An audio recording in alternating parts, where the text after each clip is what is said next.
I actually want that digital copy. If you guys steal that from me, I'm gonna be really mad. That's my digital copy of Paper Towns.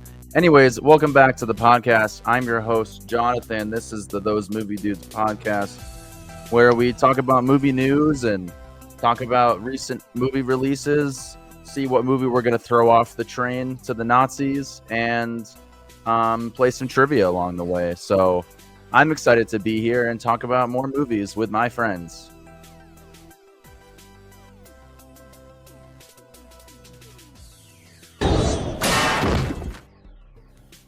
There it is. that was the cue. That was so that was embarrassing. That's what I wanted to do. I'm like, and what, and friends? if you're a first-time listener, click off. There are plenty of other podcasts out there. Yeah, this is the wrong. You chose the wrong one. Yeah, You chose the wrong one. But if you are listening, we appreciate you. Thank you, Lucas and Moviethon.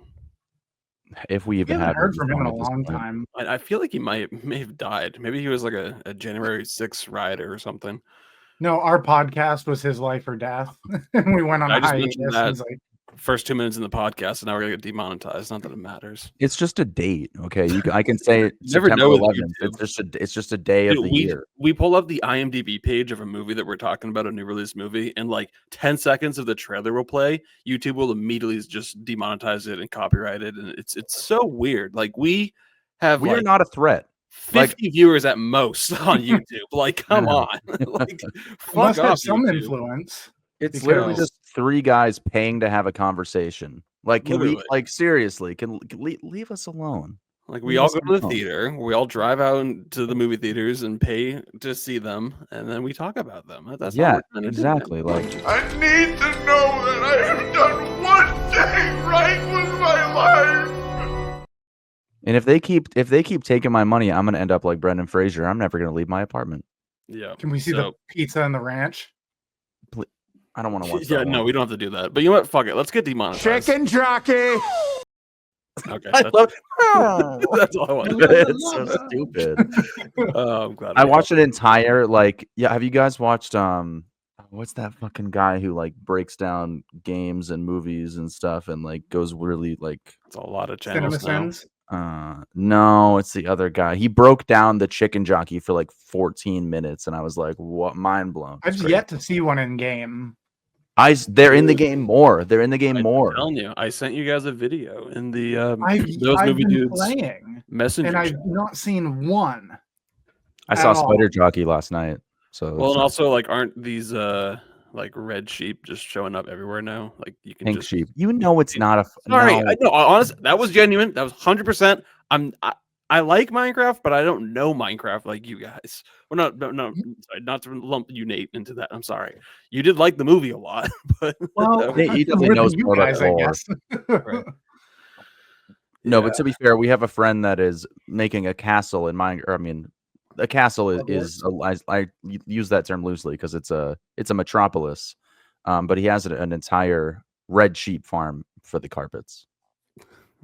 Yeah. So if that Very tells you cool. anything. Anyways, welcome back to the show where we're not here to talk about Minecraft because that was last week's episode. Instead, we're talking about some other movies like Havoc with Tom Hardy. I mean, I think we'll get into it later on in the That's podcast. the one you pick. Yeah, no, later on we will talk about some new release movies. Nate, John, and I, we all have seen Sinners. John and I have seen Until Dawn. Nate watched some Shudder originals that I had never even heard of until he mentioned them. So I'm sure we'll Nice. get some knowledge of those movies. And then I caught up on some other films that I think you guys have talked about in the past, and maybe vice versa. You guys did as well. Who knows? I don't know. But once again, we got to mention this almost like every podcast at the very beginning. Each one of us have an individual challenge. Oh yeah. I'm trying to watch 300 movies. John's trying to watch all of his movies that he owns that he's not seen before. And Nate is to watch 50 movies from 50 different countries. Just making sure we don't have to go into depth or anything. We did that last podcast and the quarterly check-in, but just keep on going. That's all I'm going to say. I've been trucking along and watching more movies than usual this past week or 2 weeks since we last did the podcast. Dude, So- this literally just reminds me of like I'm about to walk into class and like in like 7th grade and somebody says to me, "Oh, did you do the homework?" I'm like, "What homework?" Oh, fuck. Nate, I want you to hold up what is on your desk right now, based on last year's challenge winner, which is Nate. Yeah, right there for the visual listeners. He's holding up his very own Academy Award trophy, his own Oscar, because he watched every single Best Picture winner. It's well earned. I'm proud of him. I'm proud of us for bearing witness to such a feat. And like maybe an Oscar will be like the trophy for every year. I don't know. I mean, maybe it could be more like personalized. Whoever I would love a wins. whole wall of just. But like I know Nate for a fact is going to get his 50 movies, so it's really just a matter of like who's going to get second here. I have to watch Like, 28 more. 28 more movies. That's totally doable. 28. The only way I think I would beat Nate, honestly, is if I get 300 movies before he hits his 50 movies. Which is possible because I'll have to look into the Criterion channel because I went on to it last night to watch something and all of the movies are locked. It says you cannot watch on your Xbox device. And I was like, oh shit. What? Well, Most of them are on Max, I think. I mean, at least, not most, but a lot of them, I think, with Turner Classic Movies. But yeah, but like I've watched a couple the last couple days. I think I watched Angola, that's the country, and then Ireland last night. So okay, all right. I think I'm at like 8 or 9. But Doesn't it have to be a country that somebody's heard of? Angola? No, that's that. I don't think that counts. Next. You know, it's cool. That's a country. Trust me. It's I like own a movie from Angola. Yeah. I mean, Kambizanga. For me, I just got to reiterate because I want to hold myself accountable. I'm trying to get to 300 movies, but if like 200 of those movies are just new release 2025 movies, I'm going to be disappointed in myself. I am still trying to watch more like older movies I need to watch. Like we're going to have a first time watching podcast on First Blood, which I've never seen before. So that's fun. That podcast, the weekly podcast that Nate and I are doing, is like kind of the one chance I have to watch all these movies that haven't released this year. Like we just had Fear and Loathing Las Vegas and all that other stuff. So make sure you check into that podcast. But John, I feel like you need to get the ball rolling this summer with your Blu-rays because you got football season starting in August, and that's when we don't hear from you for 6 months. So listen. If you get to like the halfway point by like August, I think you'll be doing just fine. 28 movies. I haven't even watched 28 new release movies, so that just goes to show how we're busy people. Usually the year starts off slow. We're still catching up from 2024. We're into 2025. Like I said, the car hasn't left the station, but we're filling it up. All right, it's gonna happen. We're at ExxonMobil, and I just put my credit card in. I just put my PIN in, and like there's a little bit of fuel in the tank, but it's almost full. And then we're hitting the open road like fucking wildfire. It's gonna be like that movie Sex Drive, where I'm pissing off the side of the road because I'm so busy watching movies. You mean the Jason Segel, Cameron Diaz sex tape movie? Oh no, there's another one called Sex Drive. I think I remember there's a scene where someone like a woman has to urinate in the gas tank of the car, and then somehow they were able to keep driving. Maybe she was drunk. John, I want you to try something. Yeah, sure. I'll check back in with you on this in the next like couple of podcasts. But your next, let's go work from home days, where you apparently are very productive and accomplishing a whole bunch for your company. How about you start off your morning with like a nice morning coffee, maybe like a little like egg breakfast, like maybe a breakfast sandwich or something, or just like some scrambled eggs or whatever. Just a nice breakfast, a nice coffee, and you start your morning off with a Blu-ray that you've not seen before. Just knock it out early in your day. It's like done by like 9:30, 10 a.m. Then you can log on, get your work done. You can go to the gym, go play some golf, have a great day. You don't even have to think about a movie for like because it's done. It's done. Because a morning watch, it's worth it. And I think that's how you can maybe get closer to your goal. And I can sit there and comb Brendan Fraser's hair from The Mummy. See, that comment right there, I don't believe it. I can't. No. Okay. More time combing his non-moving hair. Well, once I comb it, it'll look like Arnold Schwarzenegger from Jingle All the Way. It's a lot more well put together. I think that's a good idea, Spencer. There's been many times where I'm over at your house and like I'll come downstairs in the morning and it's like you've already had an entire day of watching And a it's movie 7 or a.m. two, and I'm like, why didn't you just like wake me up? I would have watched that with you. They're No, like, you're I sound don't know, I asleep. don't know. I'm not gonna bother you and mess Like, up yeah, your you want to watch the routine. movie? I'm like, yeah, for sure. For all I know, you're up to like 2:30 in the morning and scrolling YouTube Shorts. Like, I don't know, maybe you got like 3 hours of sleep at that moment. So, But it's your house. You're the host. Host me. okay, I'll remember that. I woke We're up watching. to We're Next time watching you're here. a movie. when I woke up last time I was there, I woke up to a strawberry banana peanut butter protein smoothie, Oh, a that's coffee. We went and played disc golf. A double chunk chocolate cookie from Costco. That was pretty Double good. chunk chocolate cookie. Chocolate cookie. I just want to wake up to Spencer saying, "Hey, man, you want to watch the Virgin Suicides on Criterion? Let's do it. Let's knock it off your list." Okay, And I'll be like, "Okay." I'll The remember that. most 'Cause remember, downer movie to I remember start when I your day. was in Florida, I was like, I pulled out a movie on the shelf. I was like, "Hey, do you want to watch The Autopsy of Jane Doe? It's like less than 90 minutes." And you're like, "Nah, it's too late. I gotta go to bed. I'm tie." I'm like, "Okay, That cool." did not. There's no way. It did happen. Yes, we both You had were shoots here? the next morning. Yeah. It was when I was in town for a shoot, and I stayed at your apartment. We played like trivia game, a Cine trivia, You played Cine, and we had peanut butter whiskey. And I suggested watching The Autopsy of Jane Doe, and you're like, "No, I'm sleepy." I'm like, "Okay, Too cool." scary.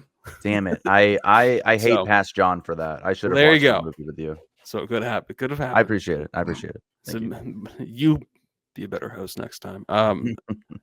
And I'll wake you up in the morning so we can watch Night Bitch together, because that was the movie I watched when you were still sleeping. Yay! Night Yay. Bitch, Amy Adams. Yeah. All right. Fucking A. Shut up. Mm-hmm. Shut the fuck up, Don. Okay. Yeah. Seriously. Let's get into the first topic here. We got some movie news. We got a good amount of movie news to talk about. So let's get Peter in here and have him do his thing. There he is. Okay. This is movie news. News. Here we go. We The got news. first Patapado. story of the day. We're gonna get a little sweaty, and we're gonna go into the Star Wars universe. Wait, what? Oh boy, This yeah. one- Get your No. Mickey Disney Star Wars ears on, because we have. It's not going to be the next Star Wars movie. That's Mandalorian and Grogu. Basically, just a live action episode that's going to be in cinemas. Love that. This is going to be like the following movie that comes out, I think, next year or 2 years from now. But Ryan Gosling will officially star in Sean Levy's Star Wars film. Sean Levy's going to be directing it. He's the director of Free Guy, Mhm. The Atom Project, Deadpool, and Wolverine. A movie that was on both of yours best of top 215 of last year. So you guys love that movie. It's described as a standalone adventure that takes place a few years after the events of Rise of Skywalker. Begins filming this fall. I've heard rumors that the movie's titled Starfighter, like Star Wars Starfighter. Maybe it's The Last Starfighter. I think it's just Starfighter. And it's about Ryan Gosling, who's like an uncle who's a pilot, and his nephew and him go on this like space adventure. Has nothing to do with Skywalker apparently, but that's going to be a movie. Ryan Gosling, Sean Levy, Star Wars. What are your thoughts? I like Ryan Gosling. I think I've fallen off with the last few Star Wars like shows and stuff. And like you know us. We're not like the biggest fanboys alive or anything. So I'm not gonna like fully nerd out.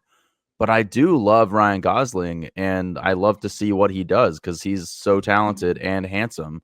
So I'm totally in for whatever this is. I think my excitement will build as it gets closer, which is probably not going to be for quite a while. But yeah, why not, man? Is he going to have a lightsaber? Probably not, because they seem to just withhold all the cool stuff with the spin-off shit. But Seems like it. I don't. Maybe he'll have a little plasma rifle. And I will say before I pass it in on to Nate's thoughts, this is the Mandalorian and Grogu, which comes out next May 2026. That movie is going to be the first Star Wars movie since The Rise of Skywalker in 2019. Like there has not been a movie. It's going to be almost 10 years. I mean, maybe 7 or 8 years, but like it's been a long time since a movie has come out. It's all just been in TV with Disney Plus. But Wow. Nate, what are your thoughts on this pitch of a Star Wars movie that's gonna happen? It feels like a long shot. It could be one of those castings that's either gonna ruin the movie or it could be the best Star Wars adaptation that we've seen. It all depends on the direction they take it, what the story's about. I have a hard time seeing Ryan Gosling in the Star Wars universe just because he's such a huge star. He's just going to stick out like a sore thumb to me. Where like in Force Awakens and stuff, we were kind of introduced to Daisy Ridley. Unknowns, yeah, for the most part. Yeah, Adam Driver, that's kind of his big step into stardom.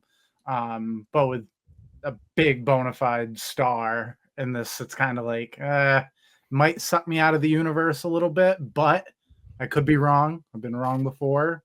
It could be the best Star Wars movie we've seen in a long time. So the one counter I will say is I could totally see Ryan Gosling in a fighter pilot uniform and just like an X-wing, total badass like X-wing pilot. Yeah, I could totally see him as that, and like this like kind of like cool uncle that maybe gets involved. Like I don't know, maybe he's a little too over his head. But I don't. Yeah, I get what you're saying with like he's a very like big star, so like seeing him in the universe could be kind of weird. But the thing is, like, we've had so many fighter pilot scene, like we've had those guys in the movies. They're just never the focal point, I guess. But is this even?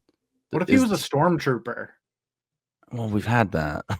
Well, yes, but I mean, like, John Boyega started as a stormtrooper, but then he wasn't for the rest of the series.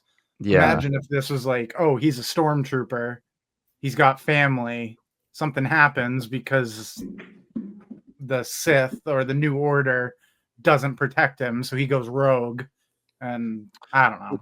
It's got to be hard to decide what story and what characters they really want to bank on for like a theatrical movie, because like they can kind of just like have hit or miss TV shows on Disney Plus, but they kind of have to hit in the theatrical window, you know, like it's gonna make a shit ton of money no matter what. Like Ryan Gosling is a draw, like he'll bring money in anyway. And then the Fall Guy is technically a box office bomb, but you've got the Star Wars name. Star Wars fanboys will. Ryan Gosling is not getting them in the door, and we're gonna get into what Nate just mentioned in Star Wars name and another topic here with the movie news. But I don't want to spend too much time on this Ryan Gosling thing. I think if Sean Levy doesn't get me the most excited here, I mean, I think a different director would get me a little bit more amped up. But I mean, Sean Levy is a kind of guaranteed hit for a director for a hire. I mean, with Deadpool and Wolverine making over $1 billion, and he makes very commercial and family friendly in a way films. So I could see him, you know, doing his thing here and making a good amount of money for Star Wars, which is what they need, honestly. But real quick before I guess, I mean, the next couple topics actually do have to do with Star Wars, but John, I know you have seen a lot of the Star Wars shows. Nate, have you seen anything? Like, have you seen Mandalorian? You've seen none of the Star Wars shows, like at all? Nothing. Zero. Okay, all right. No, really? You've never seen even Mandalorian? Yeah, I figured he never even saw it. Wow. John, you've seen Mandalorian. What other Star Wars shows have you even seen? Like, I've seen Boba Fett, which is basically just Mandalorian again. It was bad. Yeah, Obi-Wan, right?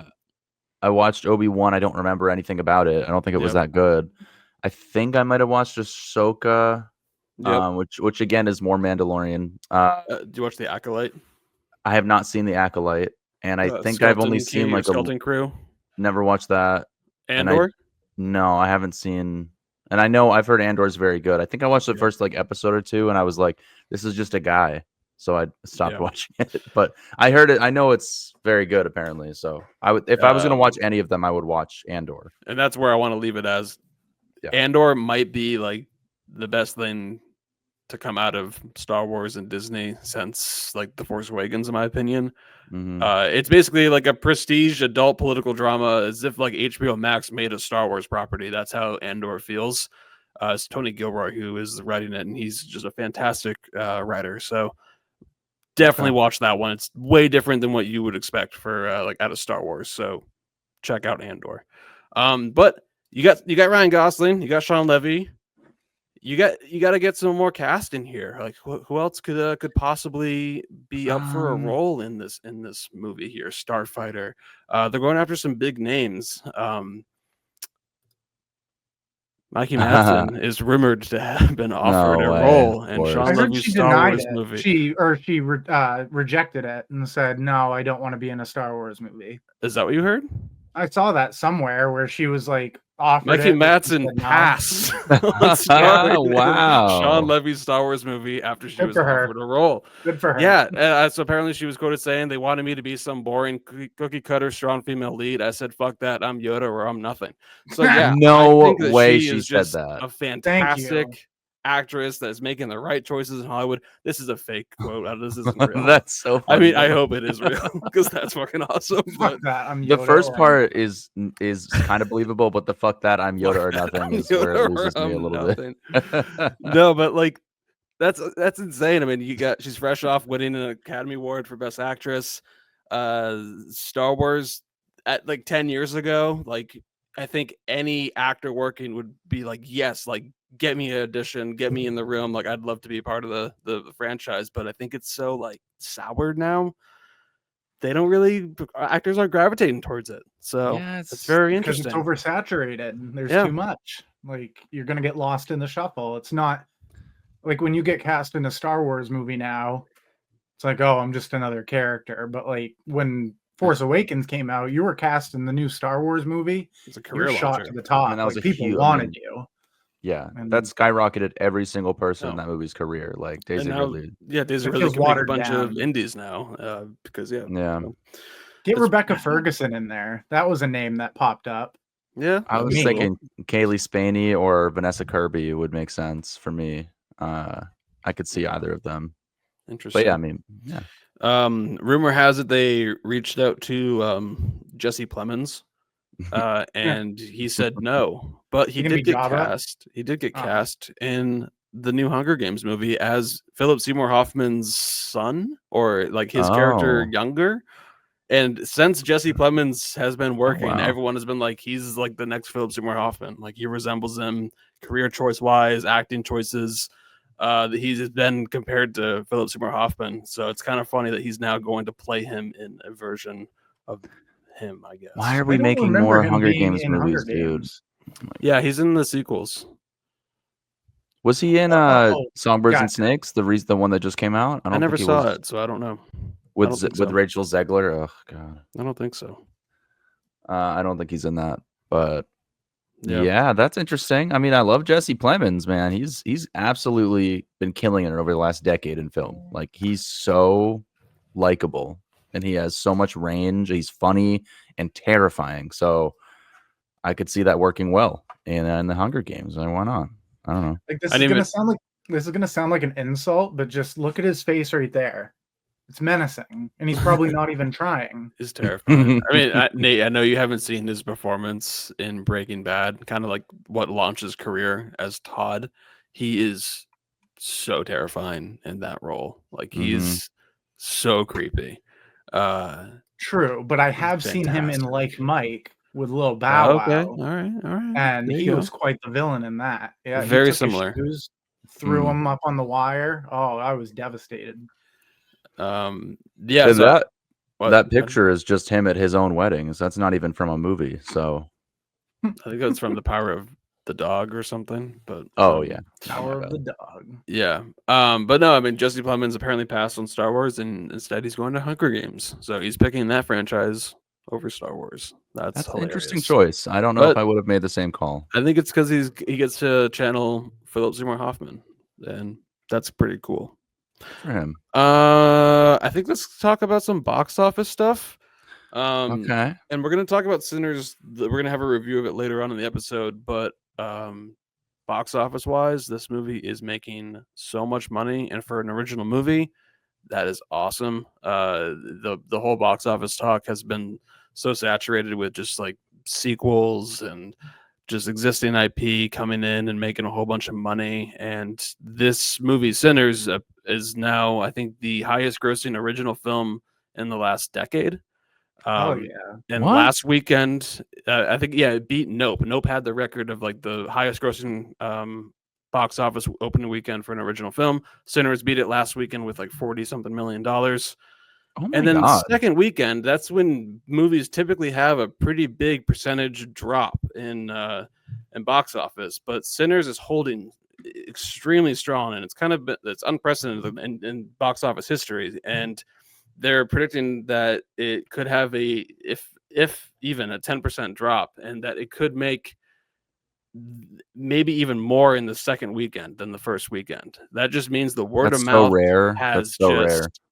gone on, and people have picked up the fact that this movie is worth seeking out and seeing. People are going out and seeing it in IMAX and like premium formats because they've done a really good job marketing, saying like, "Hey, go and see it in the biggest screen possible." And if you Don't try to watch go trailers. don't watch trailers. I Sure. went in seeing no trailers, and it paid off because when I realized what was going on, I was like, "Oh, this is badass." Yeah. So yeah, don't watch any trailers. So the biggest highlight here for me is just it's an original film and it's making so much money, and it's beating out projections and people. It's making history, and I think that's fucking awesome. I'm glad to see that for Sinners. But Sinners isn't the only thing that's kind of breaking box office records this weekend. Oh, Did you wow. guys know that Star Wars: The Revenge of the Sith had a Oh, yeah. re-release? I did. I almost wanted to. I mean, I wanted to go, but I didn't. Obviously, You're not the only one, because I was checking showtimes around my area all weekend, Yeah. and Star Wars was the only movie out of any other movies playing that had the red showtime because it was selling out. It was like limited seats available or just sold out. Like everybody was going to see Revenge of the Sith this weekend. I mean, yeah, it's like the most beloved of the prequels. I Crazy. mean, I think it's a great movie. I mean, it's such a cool story. You It's finally the see best of the something, three like, prequels. yeah, I'd it's agree with so that. iconic, man. Like, I get it. But yeah, Revenge of the Sith is tracking to have the biggest opening weekend for a re-release in the modern era, with 25 to 30 million domestically. Like that's crazy. Like, hey, this movie came out in 2006. Let's just Yeah. re-release it and see how much money. 25, 30 million. Oh my god, that's more money than like 90% of any original movie that's come out this year, or just like Yeah. even like just any movie this year. Mm-hmm. And I think George Lucas is probably getting a lot of that. He still I gets mean, so many royalties. He did sign on the dotted line. But Oh, he still has what he sold. Yeah, I mean, I that's hope what so. he I is. mean, I hope he toy still rights. gets. I hope so. I don't know the deal. I hope so though. I think he's got plenty of money. He's fine. I just thought it was crazy that like all weekend checking showtimes and all the theaters around me, that Star Wars: Revenge of the Sith was the only movie that was selling out. Yeah. I mean, to be fair, there's really not the stuff that's in theaters right now, people have already seen. Like, you've seen a Minecraft movie if you want to see the Minecraft movie. So, like, I can understand why Sinners would have that increase the following weekend, because there's Well, nothing else out right now. Like, you guys- there's nothing. Do you want to do you want to hear the last box office stat for the Sure. weekend? Sling it. This weekend is the first time in almost 2 years that 4 films have grossed over $20 million. Those 4: Sinners, 45 million, Revenge of the Sith, 25, Accountant 2, 24.5, and 4 Minecraft, 22.7. Yeah. Those 4 pictures are perfect. Yeah, Some of there the you go. movies really- That's the box office right now.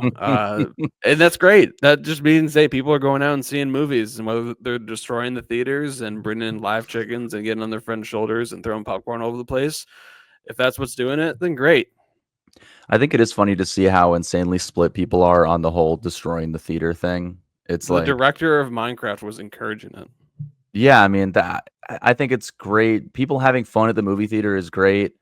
I've also worked at movie theaters. I can clean up a little popcorn. I mean, I know what I'm getting myself into. A little popcorn? Every now and then, though, you find like a $20 bill just kind of tucked I in know. the seats, and you're I just like, don't think, hey, okay. like, honestly, the amount of time that we were just standing around doing fucking jack shit at the movie theater, like, I would actually be excited to pick up more popcorn. Like, I'm not.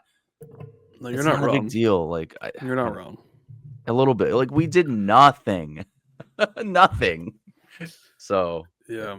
anyway, So, yeah, box office is thriving. Movies are back as we get into the summer movie season. So, Good. Yeah. I love that. I'm happy Revenge with of the Sith Society is right good, now. too. I'm very happy with Society. Yeah, Good job, but then guys. again, I mean, you have Sinners, an original film at the top. Fuck yeah. You have a re-release from 2006. You have a sequel from a film from 8 years ago, and then you have Minecraft, the biggest game of all time. So, At least we have an original property at the top. Let's just round of applause for that. let's fucking go. Let's go. Good job, Googler. Oh, and Sisu will release a sequel to Sisu will release on November 21st in theaters. No fucking way, dude. That's sick. Fucking go. That's Let's so fucking go. He's sick, back, bro. He's I know. back. I want to He's see Nazis fucking get back. fucked up. Let's Yeah. go. Speaking of Nazis, what's Nate's choice? Ooh, that's a bingo. Hey, I found that clip. Yay. Yay, Nate help. Oh yeah, go. that's right. All right. Well, that was all the movie news. Yep. Black and white, 1 or 2. It's Nate's choice. What you gonna do? Fight or flight, hot or cool. It's Nate's choice. Tell me what you gonna choose.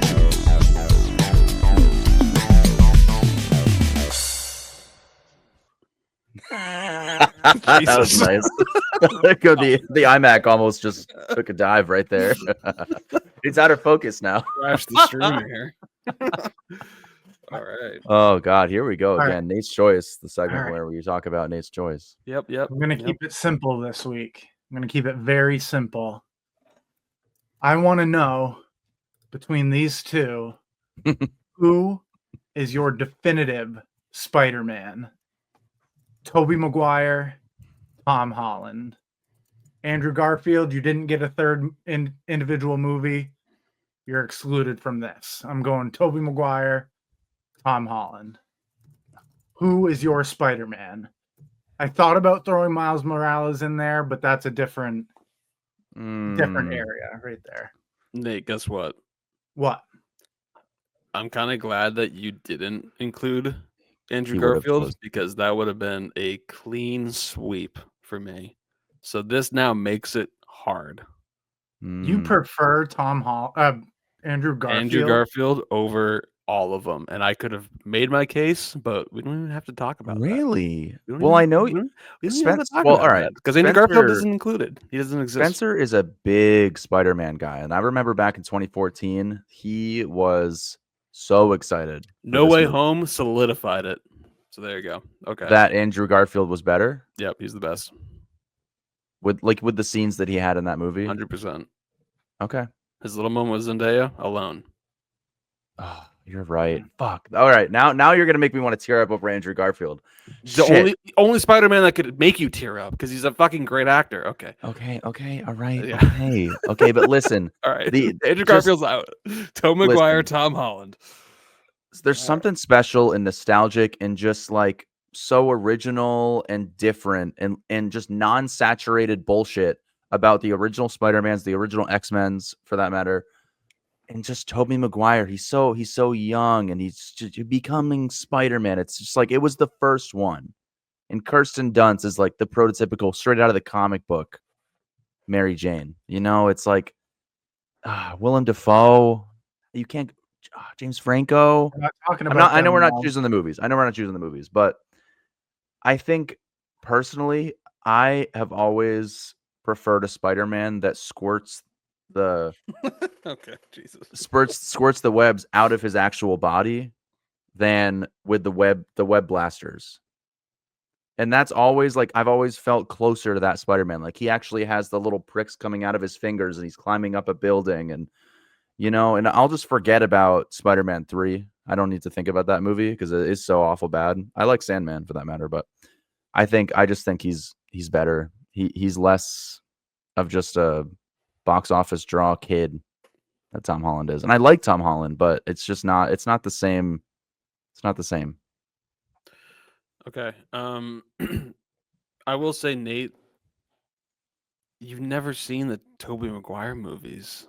No, but so- I've seen enough of stuff to have an opinion. Okay, fair enough. Mm. I grew up on the Tobey Maguire Spider-Man movies, and like I'll always have nostalgia for them. But for this, I'm actually gonna go with Tom Holland. He resembles the character way more, I think, than Tobey Maguire. Tobey Maguire, even if you rewatch this movie today, Tobey Maguire is like, he looks like a 30-year-old man trying to play this like high school kid. Like, it just does not fit. It does not work that well. Where Tom Holland, like, he looks like a kid. Like, you believe it. Like, he has that like relatability to him. He's also in school with all of his friends that all look like they should be in high school. So it works for the character a lot more. And then also with the Tom Holland Spider-Man, you kind of have him in with the MCU, so you get to kind of do some more fun stuff with like having Robert Downey Jr. be his mentor, Tony Stark, Iron Man. You get to kind of do more fun stuff with him. He gets to go on more like crazy adventures that are kind of more fun. Then again, I would love to see. Yikes.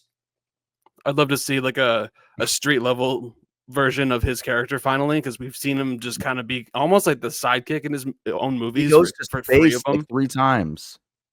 Yeah, so like I would love to see like him just in New York doing his thing, especially with like what happened in the new season of Daredevil with New York and how like vigilantes outlawed. So like I'd love to see how that's gonna work with Peter Parker and Spider-Man. They even played his theme at the very end of Daredevil. So like they're just kind of doing some fun stuff that's making me kind of be more invested with the character. Where Tobey Maguire, I'll have that nostalgia, but like even when he's like doing his like cry face, like it's just a little corny and silly to me. Like I love him. I have the nostalgia, but Tom Holland he's such a great actor too. I mean, anytime Tom Holland's had to deal with grief and death, I mean, the scene when he's on the rooftop after Aunt May dies in No Way Home and his friends are like helping him out and just like giving him a hug, like he's conveying grief like no other. Like he's doing such a great job. So as an actor, when he's faced with Green Goblin and he's got that he's got that rage look in his face, like I'm gonna do the thing that Spider-Man said he would never do. And he's athletic as fuck. He's really doing the flips and the spins. I mean, like he is the character. So like that to me, Tom Holland, he beats Tobey Maguire. It's so different. It's the performances, the personification of the character is completely different. It's almost like new money versus old money. It's but I'd pick Andrew Garfield over Tom Holland, but I know that's not part of the discussion. No, and I guess in my head I was thinking more like I just love the vibes of the original movies more. It's just like more gritty comic booky, and I don't think Tom Holland would fit into that vibe. So I do really like Tobey Maguire in that universe, like that standalone. You know, he's alone there. Like there's no Iron Man to help him. So and I feel like in those original movies, though, a lot of the campiness, like granted, I'm telling people I haven't seen them. Sorry, this is probably you're supposed to watch them this summer, though. I will. But I feel like a lot of that too could also be tallied up to Sam Raimi directing them. He's got quite a signature style, and in the 2000s when they're adapting CGI and new techniques, like I haven't seen the movie, but the second one, I've heard that train sequence is like one of the best as far as action and Spider-Man and effects and exactly cool. And being one of the good villains. But I'm on Spencer's side with the Tom Holland one. Of course, it's pretty obvious with me not seeing the movies, but I will watch them, and I kind of want to come back to this after I've seen them and see if I have a drastic change. But I repeat everything that Spencer said. Tom Holland, I don't know if Tobey Maguire did a lot of his stunts. Like I'm sure he did. I have no idea. I don't know if he did all the acrobats and he did for the second movie because he really injured his back on Seabiscuit, so he struggled with the stunts on Spider-Man 2. So I can imagine. So they even referenced that in No Way Home, where like he's like stretching, he's like, "Yeah, my back," and he's like, "Can you crack it?" And like Andrew Garfield cracks his back for him. Like that was a direct reference to Tobey Maguire and Spider-Man 2. He's like, "Damn horses." Wow, it'd be funny. It's like, yeah, I fell off a horse. Yeah, right. There you go. Yeah, no, I'd love to know your thoughts, especially once you've seen those three. I mean, you've seen him in No Way Home, so you kind of get a sense of his character, I guess. Not that it was the best way to see it, but yeah, I don't know. But I love that No Way Home had all three of them, because there could have been a movie where all three of them were in it and it was just kind of corny and cheesy. But this one hit all the right beats. That movie's so good. Really? Andrew Garfield and how he's able to make up for his MJ and he's able to save another one. That was awesome. And then also just having Tom Holland and Green Goblin, he almost went there. He almost he almost took his life, and I was just like, holy crap. But yeah, Yeah. I'm going Tom Holland, but then take it with a grain of salt. I will watch the 3 movies.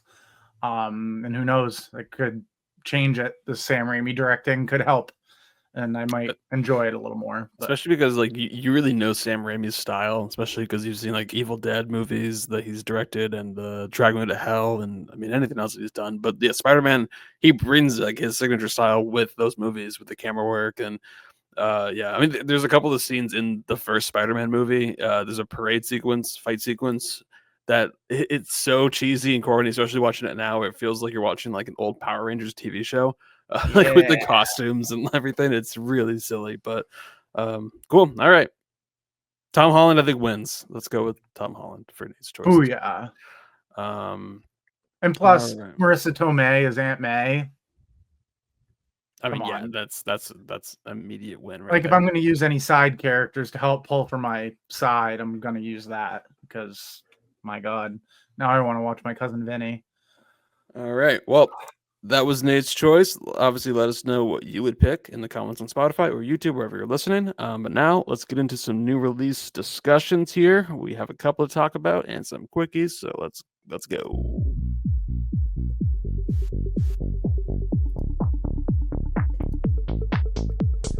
Yes, the new releases.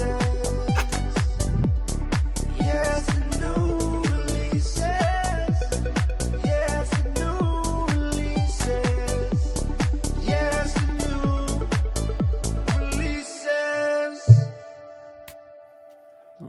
Okay. Fucking. I'm I saying, don't know what that dance is, but I think it should be in the item shop. 500 V-Bucks. Can you imagine? TMD new releases, item shop dance, 500 V-Bucks. It's a dance you can do with I'll other never people, so forget it's- Nate's first ever like drop. It's like we had no idea what we were doing. We played this song. Nate just goes for the double Glock Yeah. 1000 right on the drop of the like of the. It's new weird. It release. just comes to you. I don't know why. It's just that's just the go-to. And John and I just didn't know what to do. Yeah. I forget what episode that is, but it was one of the first ones we did as a visual. I'm not proud of it. Did we not have a drop for the very first episode we ever I had? think we did. No, the second we did StreamYards, we had all these beats. Oh, from, StreamYard, from yeah. Peter. Yeah. Speaking of, let's get them out of here. Okay, cool. John, I don't have anything pulled up for like posters or anything. Obviously, you can't do IMDb because of the trailers, but if you wanted to pull up anything, feel free. I got you. But I figure we all have seen one movie that has come out in the last 2 weeks, so let's dive into that one. It's the biggest one, I think, of the last couple of weeks, and it's crushing the box office. Let's do Sinners. Sinners. Look at those numbers. Sinners. Yes. This is directed by Ryan Coogler. He has done Black Panther, Fruitvale Station, Creed, Wakanda Forever, and obviously now Sinners. It has Michael B. Jordan in dual roles, has Haley Steinfeld, Oh, Delroy Lindo from The Five Bloods. It's great to see him again. And some other great performances. I forget the name of the actor who plays Sammy. Shout out to him. He's fantastic. 98% Rotten Tomatoes, 97% audience score, crushing it. 8.2 on IMDb. It's going to be in the IMDb top 250 very soon. So yeah, let's talk about it. Nate, you went into this movie without having seen a trailer. I remember we were on the disc golf course and the first reactions had just dropped for Sinners, and I was like, dude, Sinners, I'm hearing is great. Definitely like go and see it when it comes out. And you're like, what's Sinners? I'm like, really? You haven't even heard of this? Michael B. Jordan, Ryan Coogler, period piece, bluesy kind of movie, Mississippi. You're like, nope, I have no idea. I'm like, all right, perfect. Don't watch a trailer, just go and see it. All I saw was like a quick thing on like YouTube Shorts. I saw Michael B. Jordan with that like fedora type hat, and then I saw Haley Steinfeld with a creepy look on her face.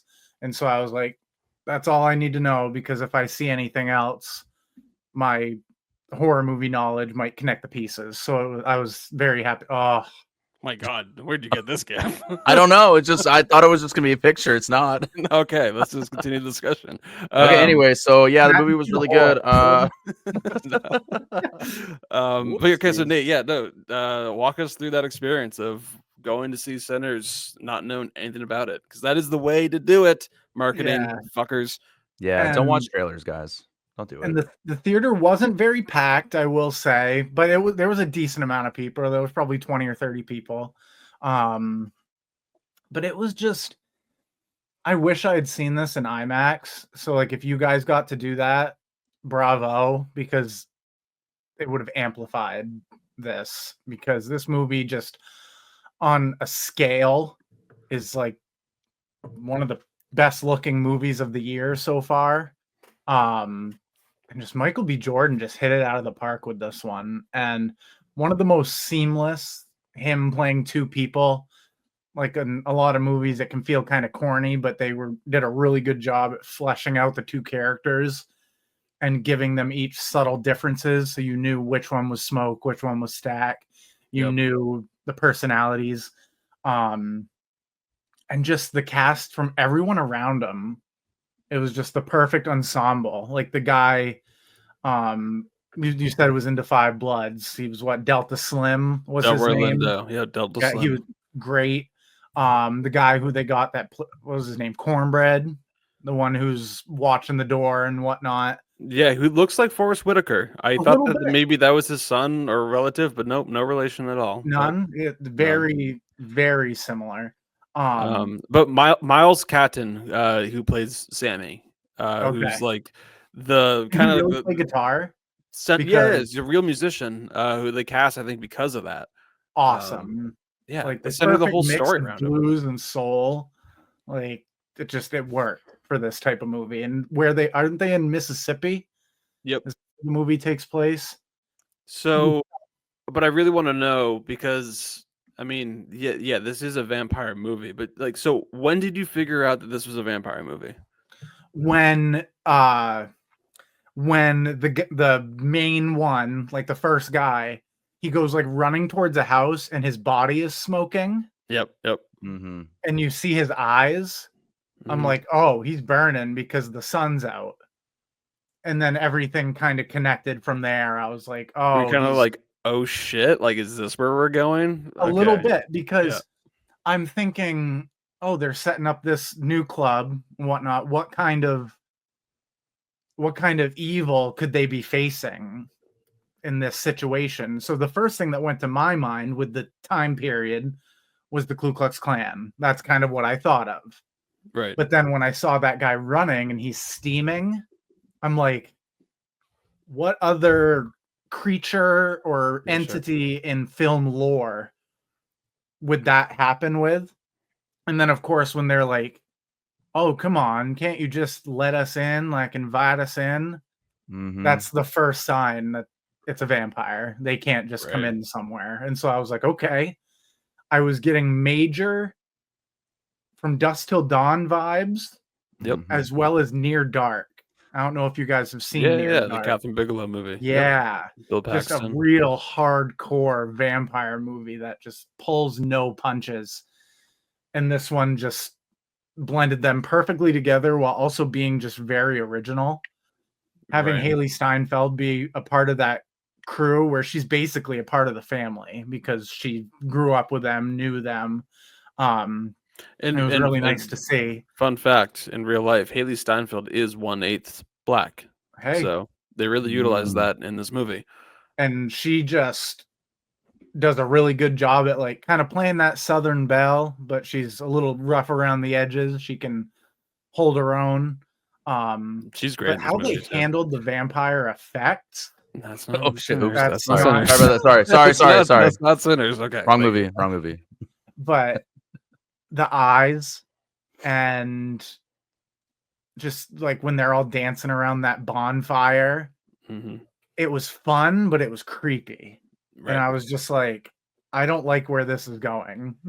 And so Nate, now that we can finally talk about it, Ryan Coogler modeled this movie after From Dusk Till Dawn, right? For sure. The Faculty, Okay. And Puss in Boots: The Last Wish. He modeled the villain Remick as the villain from Puss in Boots: The Last Wish. And I What know you haven't. the dog, The like the wolf. wolf, The wolf, okay. like the eyes and everything, and just like the mannerisms and like the kind of like the very like soft spoken kind of creepy tone to The him. seduction. Like yeah, he literally modeled it after Puss in Boots: The Last Wish. Like Ryan Coogler is just such a fucking badass, and I love This it. movie was made for you. You love that movie. I mean, that's a I great animated love film. that Out of movie. nowhere, it should not have been as good as it was. But I went into Sinners knowing that it was a vampire movie because I did see a trailer for this movie, and it does flat out tell you that it's a vampire movie to the point of like who actually is a vampire. Like it really spoiled the movie, which was annoying. But Are it you didn't. sure?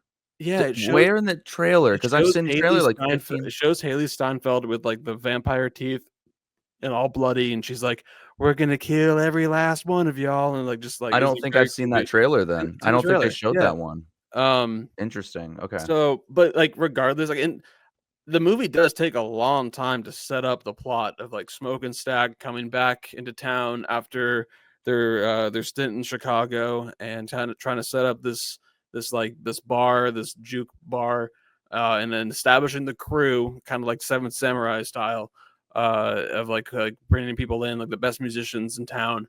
And then when the vampires come in, it's just like, oh fuck, we're going here now, let's go. And there's one scene in this movie that's going to go down as just as an all-timer for me, and it's the music sequence in the film, in the middle of the film, where it kind of transcends like throughout history and what music can do. And I know anytime that scene pops up on my social media, like I'm gonna be watching it from beginning to end. To me, I mean, Ryan Coogler made one hell of a movie here. Like it's insanely fun, a lot campier than I thought it was going to be, but still like just effortlessly cool. And hear that it's a love letter too from Dusk Till Dawn and the Faculty, it makes so much sense. And the cinematography is fucking incredible. Going into the IMAX ratio, like a back and forth, and when the IMAX scenes do come in, it is just breathtaking. In the score, Ludwig Göransson, who has done like the score from Oppenheimer and Black Panther, he did the Mandalorian score. He is already won 2 Oscars. He is going down as one of the best composers of all time. I mean, what he did with the blues sounds here is just phenomenal. The track that is like the all-time sequence is so fantastic. I've been listening to it nonstop. And plus just the score itself is just so good. So I flat out love this movie. Like to me, this kind of reminded me of like how cool and how fucking awesome movies can be. Like as corny as that might sound. Like there was just scenes in this movie. I'm just like, God damn, like movies are fucking awesome. And I just had a lot of moments throughout this movie where I felt like that. So I had a great time with this movie. But yeah. I would see it again. And me too. And then John, what did you think of this movie? I need to see it again because I did not share the same sentiments. I didn't feel the same sense of like, oh my God, movies are awesome from this movie. I really liked like it, and I get the comparisons from Dusk Till Dawn because it's obvious. Oops, that I honestly misclicked that. I mean I need it. But my problem with From Dusk Till Dawn was it was a really cool heist movie, like bank robbery movie, and then it turns into a vampire movie. And not that vampires aren't cool, it just whenever you just include vampires in a movie, to me, it seems a little like, why? How do we get here? Why do we have vampires? It's just like because vampires are cool. And like when it comes to movies that are blatantly obvious about vampires, like Nosferatu or Last Voyage, I'm like, hell yeah, I'm in. Vampires, Dracula, awesome. But for some reason with this concept, it like doesn't land for me. I think it would have been better personally if it was just a bunch of white racists coming in there, KKK members, and they just want to fuck up this juke joint and there's no vampires. That being said, vampires are still really fucking cool in the scenes and the kills and everything, and how they follow the laws of vampires where they have to be let in and they burn in the sunlight. Like that was very cool and awesome. I think it just left me feeling a little bit like confused about what the point was, because like so many people die, like almost everybody.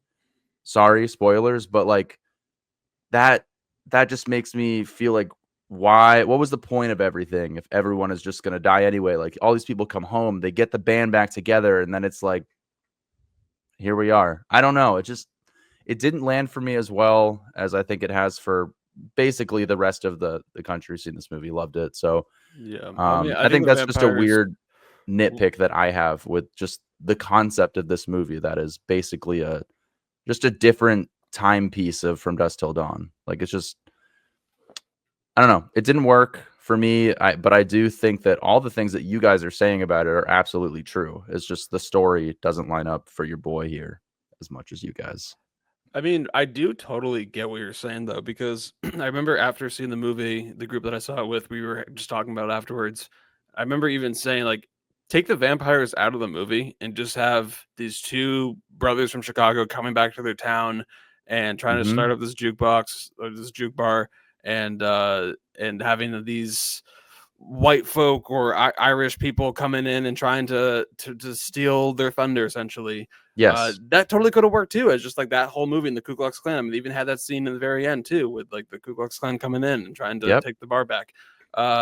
They totally could have done that without the vampires, but I think the vampires just added that extra little like cherry on top, that little extra flavor that just made the movie stand out. It just had that, to me, like what movies are made for. Like, yeah, you can have a very realistic look of like the South in that time period, but then again, it's like, why not throw the vampires in and have a fucking cool ass movie? And that's what they did here. That, to me, at least. But I totally get saying, that for sure. Yeah, Yeah, and that's where movies become fantastical, because you can do that. You like, doesn't have to be photorealism of what would really happen in society. So like, I mean, to me, the vampires were a very like obvious metaphor. But Nate, like, what do you think of the vampire inclusion here? I loved it. Like, when it got towards the end and you saw the whole thing with, you realize that the guy who sold them the place did it so that they could set him up in the end anyway.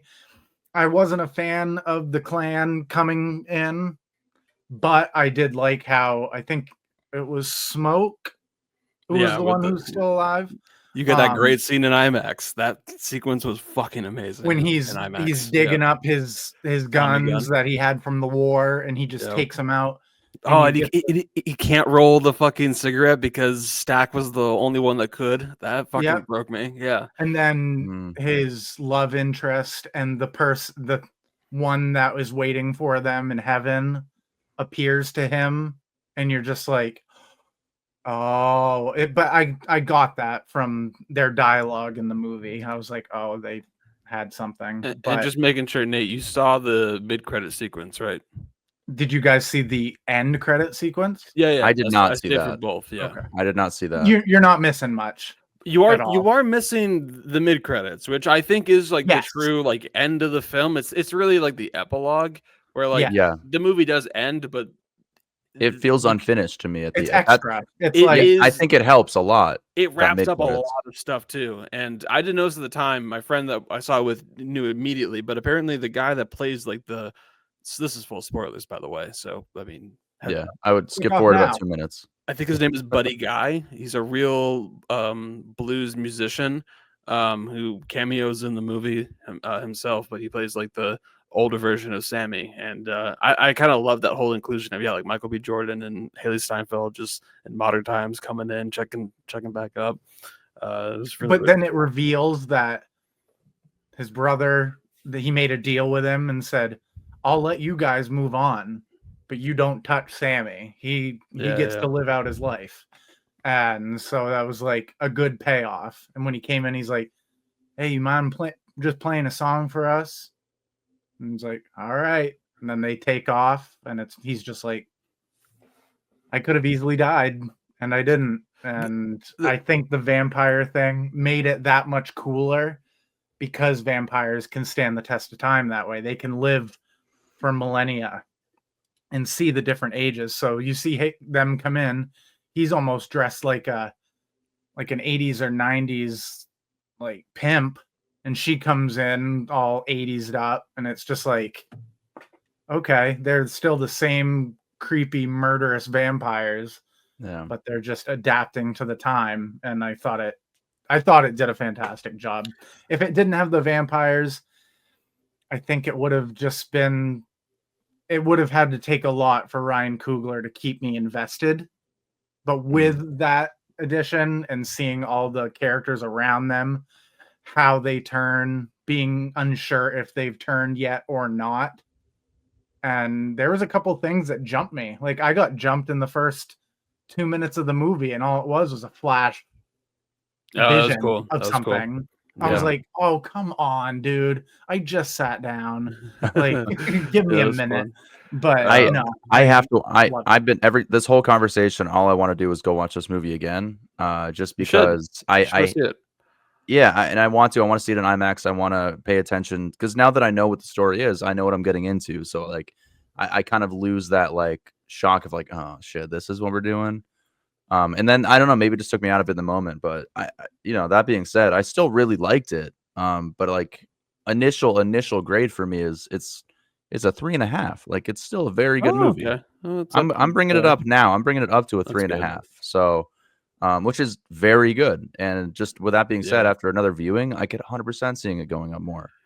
So another aspect of this movie that I kind of got a kick out of, and I'm sure you guys picked up on it too. But I mean, you guys noticed how incredibly horny this movie was.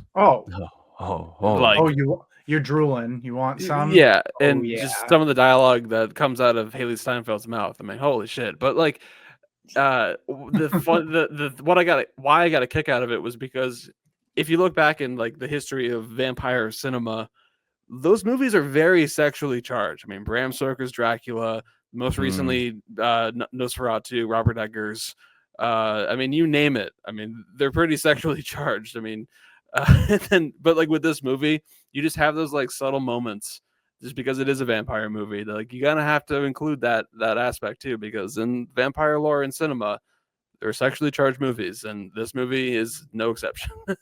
So it was pretty funny. This is one of my favorite movies of the year. I mean, like I said, this kind of reminded me why I like movies to begin with. I mean, I think Ryan Coogler made one hell of a movie here. It's an original film, has a great cast. Michael B. Jordan is great in dual roles. Cinematography, like I said, is fantastic. Score, I've been listening to it nonstop. I will go see this again. I will buy this on 4K. Hopefully it comes out with like an IMAX ratio edition. I've already heard the cinematographers say that they're going to release the movie with the IMAX ratio, and the ratio changes because it did switch up a lot in the movie. And the IMAX scenes themselves are fucking awesome, so it's worth it. So 4.5 out of 5. Fucking love this movie. This is fantastic. So yeah. All right then. Sinners. Can you bring back that in the bag. It wasn't working for some reason, so I had to do it manually, which felt weird. Oh, okay. There you go. Yeah, let me try again. Hold on. I just need it. I just need it. Yeah, this is my favorite movie of the year so far. After, because it was one of those ones where I left the theater and I was like, that was really fucking good. And then the more I thought about it, I was like, geez, I could watch that again right now. Sticks with you, yeah. And I appreciate like that it was a little slow in the beginning, but it allowed you to get to know these two guys, the characters around them, the inclusion of that Asian couple who I thought were a nice little addition. They were locals that knew them and helped them get food ready and stuff. And she was also the part of the reason that they were able to attack, because she said, yeah, come on in. And they're all just like, oh, you had to say it. You had to say it. And then it kind of went all Kingsman from there. But yeah, I'm matching Spencer's 4.5 out of 5. This could be a 5 out of 5 on a rewatch.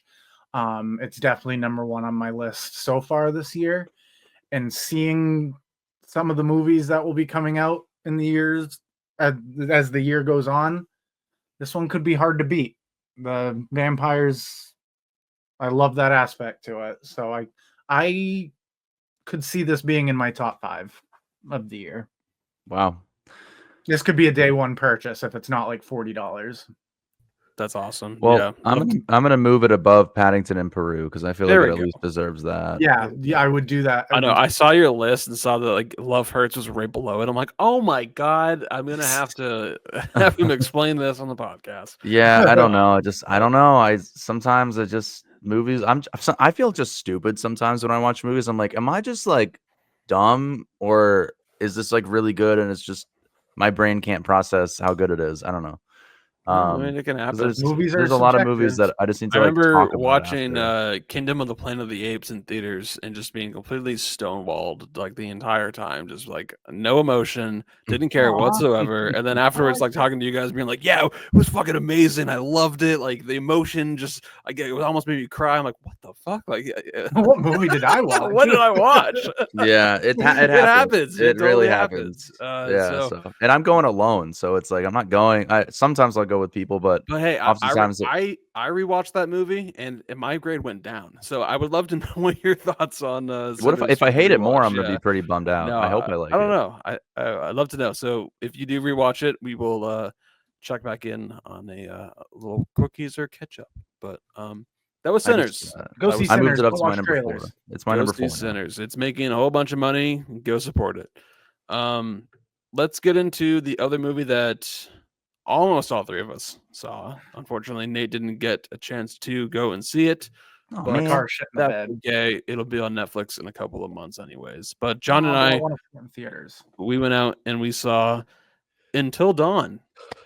This is right. a PlayStation video game adaptation. oh really? Okay. Yeah, it's based on a video game, Until Dawn, which I've never played. I've heard about it, never played it. It stars relatively a bunch of unknown actors, with the exception of Peter Stormare, who is actually in the video. Sorry, he's in the video Wow. game, but he's also in like Fargo. He's in a bunch of other movies. He's a good character actor. But the main reason why I was interested to even see this to begin with, I mean, because I had no knowledge of the source material or anything or the actors. I saw that it was directed by David F. Sandberg, and I remember watching on YouTube like well over 10 years ago a short film called Lights Out and being petrified by it. I'm like, that is incredible. And then hearing, a feature adaptation from James Wan, Lights Out, David F. Sandberg from the original short is going to make a feature. I'm like, fuck yeah. Saw it in the theaters, I think, with John. I thought it was great. Loved it. And then he got Shazam. He got Shazam 2. He got Annabelle Creation. I've been following his career and his movies since the short film on YouTube. So I've been a big champion of David F. Sandberg from the beginning. He loves doing practical effects, a lot of in-camera stuff. So hearing that he did that with Until Dawn and he wanted to go back to his horror roots after Shazam, I was like, fuck yeah. I'll go see it. I don't even think I saw a trailer. So that's why I went and saw it. That's my background for Until Dawn. And I had a good time with the movie. It's generic, sure. It is like watching a friend play a video game. It gets a little repetitive and a little boring after a while. But like I said, having David F. Sandberg behind the camera and directing the film with the practical effects and the in-camera stuff, it's stuff you haven't seen in a while because a lot of directors just rely on CGI to do the trick. There's a lot of stuff here I thought that was really well done. A lot of cool scares and jump scares that are really effective. Just unfortunately, the screenplay is, in my opinion, a total mess and very paper thin. Yeah. Right. I think for me, man, like you go into movies, you know all the directors, you know like it's based off a video game, and you know the 5 or 6 movies the directors have done. So you have all these kind of like not so much expectations, but like you're excited for that side of the film, like the technical side of it. I just want to go in and see a story and characters that I like and connect with, or in some capacity. And I don't think this movie had any of that. I thought that all the characters were just not really likable, at least the vast majority of them, except I don't know. I guess the lead actress is probably the better part of the movie, but I thought the dialogue was just pretty atrocious. Like I just couldn't stand their conversations because it was like your prototypical dumb horror movie characters the whole time. And it just didn't work for me. And to be honest, I think watching them die over and over again was the most satisfying part of the movie because like that's just kind of that just because I didn't like any of them. So Nate, do you know anything about the plot of this movie or anything about this movie or a PlayStation game, anything like that? All I knew was that it was a video game adaptation. it's Groundhog Day horror movie where they're it's like a Groundhog Day Cabin in the Woods. Essentially, yeah, like all these teenagers, young adults arrive at this cabin, and then sun sets, and then all of a sudden things are trying to kill them, like either masked killers, exploding water, or just like other Monsters. cabin in the woods styles events trying to kill these people. So I thought for me, like Is there a goal? anytime a new night started, I was like, dawn. ooh, like what's gonna happen now? Like I was kind of looking forward to that next thing. The kills themselves are awesome. I thought they were a lot of fun and very well done. There was one scene in particular with a head being smashed. I thought that was great. The scene in a bathroom stood out. There's also a scene where a woman is possessed and like pointing at missing people posters, and it gave me chills from like the back of my spine to my feet. Scared the shit out of me. All right. And there's a couple other moments too. Like there's also a scene where it's later on in the film where they kind of discover a camera that has filmed some found footage elements of their previous night attempts. And it's a little like kind of a montage, but there's some moments in that montage found footage stuff that is fantastic, I thought. But unfortunately, yeah, like you are stuck with a script that is just very generic, very cliche, predictable, and almost like director streaming in a way. Like you could easily just like watch this late at night on Shudder and get the same effects. But I do think having David F. Sandberg behind the camera doing those effects and the practical stuff, it stands out among like the other ones. So I thought that there was stuff to appreciate in that aspect. So I didn't hate this movie as much as other people. I do see that it has a 53% of Rotten Tomatoes. That's decent. It's got a 70% audience. I'm kind of more with the audience. I remember I went and saw this on Thursday night. Didn't know a single score. Didn't look at the Rotten Tomatoes or IMDb. I walked out of the theater. As I was walking to my car, I sat in my car and I was like, okay, predict the tomato meter. I'm going to go 63%. I checked. I think I screenshotted it. I think it was at like 62. I was like, I was really close. I'm like, all right, like I get it. And then it's gone down like about. It's funny because it's one of those movies that you're like, was that terrible or was it like? Because I did the same thing. I guessed in my head. I'm like, I think that has like a 15, and then I looked at it. I'm like, it had like a 45, and I was like, it's gonna go down, and it looks like it went up. So I don't know. I maybe I'm in the wrong here. Just, this film is so subjective. So I really did not like it. I just couldn't get past the fact that I thought the acting in general, the dialogue was just so diabolically bad and cringy and just didn't work for me. I think the concept itself is, I feel like I've seen it before, so it wasn't even that original for me. I think there were some cool reveals and stuff here and there. Oh, I screenshotted it. I screenshot. screenshotted it right after the theater, 8:20 something after the movie, 63%. I think I guessed like 62. So I was one off. I remember I was one off. I'm like, fuck. Damn. And usually pretty freaking. We used to do that all the time. But yeah, just I don't know, man. Just wasn't for me. I just didn't care for it. It's Gen Z Cabin in the Woods. I mean, that's essentially what it is. Nate, I mean, if you have a free day and like have nothing to do, I think it's worth maybe checking out at a matinee price. But I'm seeing honestly, it this week, like within the next couple days. If you want, or honestly, watch it on a rainy afternoon on Netflix, and you'll probably enjoy it as well. I just hated this fucking guy. Hated this guy. Yeah, right he was there. a little annoying. He was such a fucking pussy. I wanted him to just die. Clover, why don't you go over there? Like, fuck off. Like, let her be the female heroine that she is and stop being a little whiny pain in the ass. Like, I couldn't stand him. Yeah. And here we go. That's the girl on the if right. I don't like characters, it ruins the movie for me.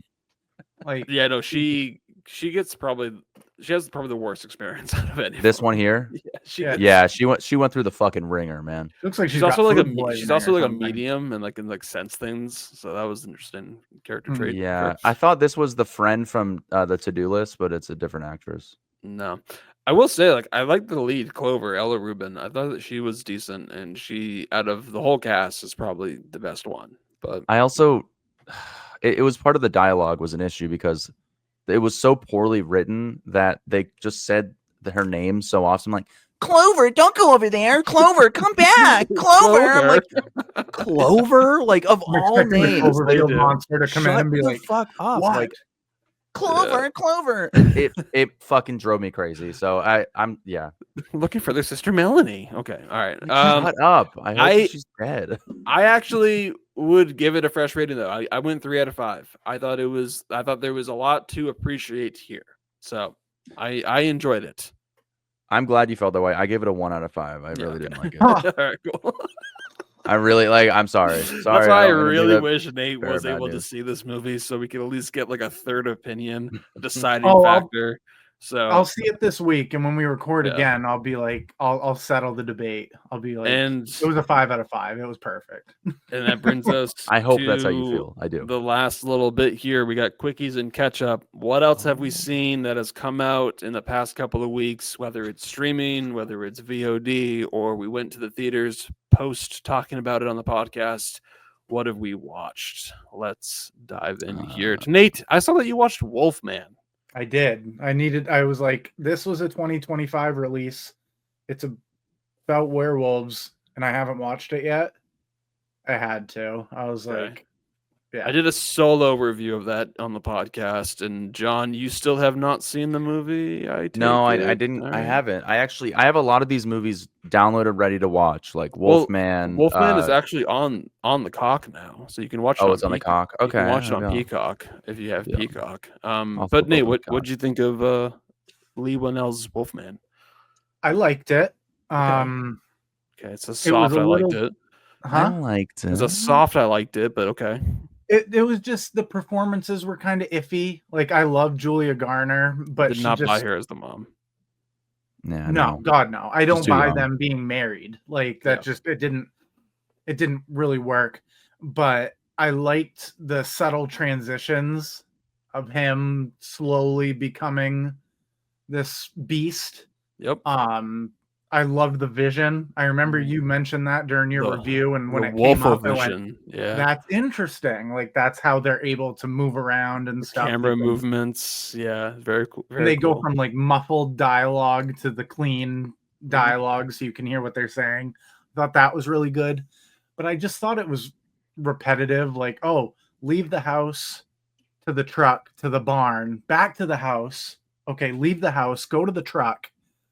Oh, go back to the house. I was just like, you're doing a whole lot of just running, but I did appreciate the family aspect to it.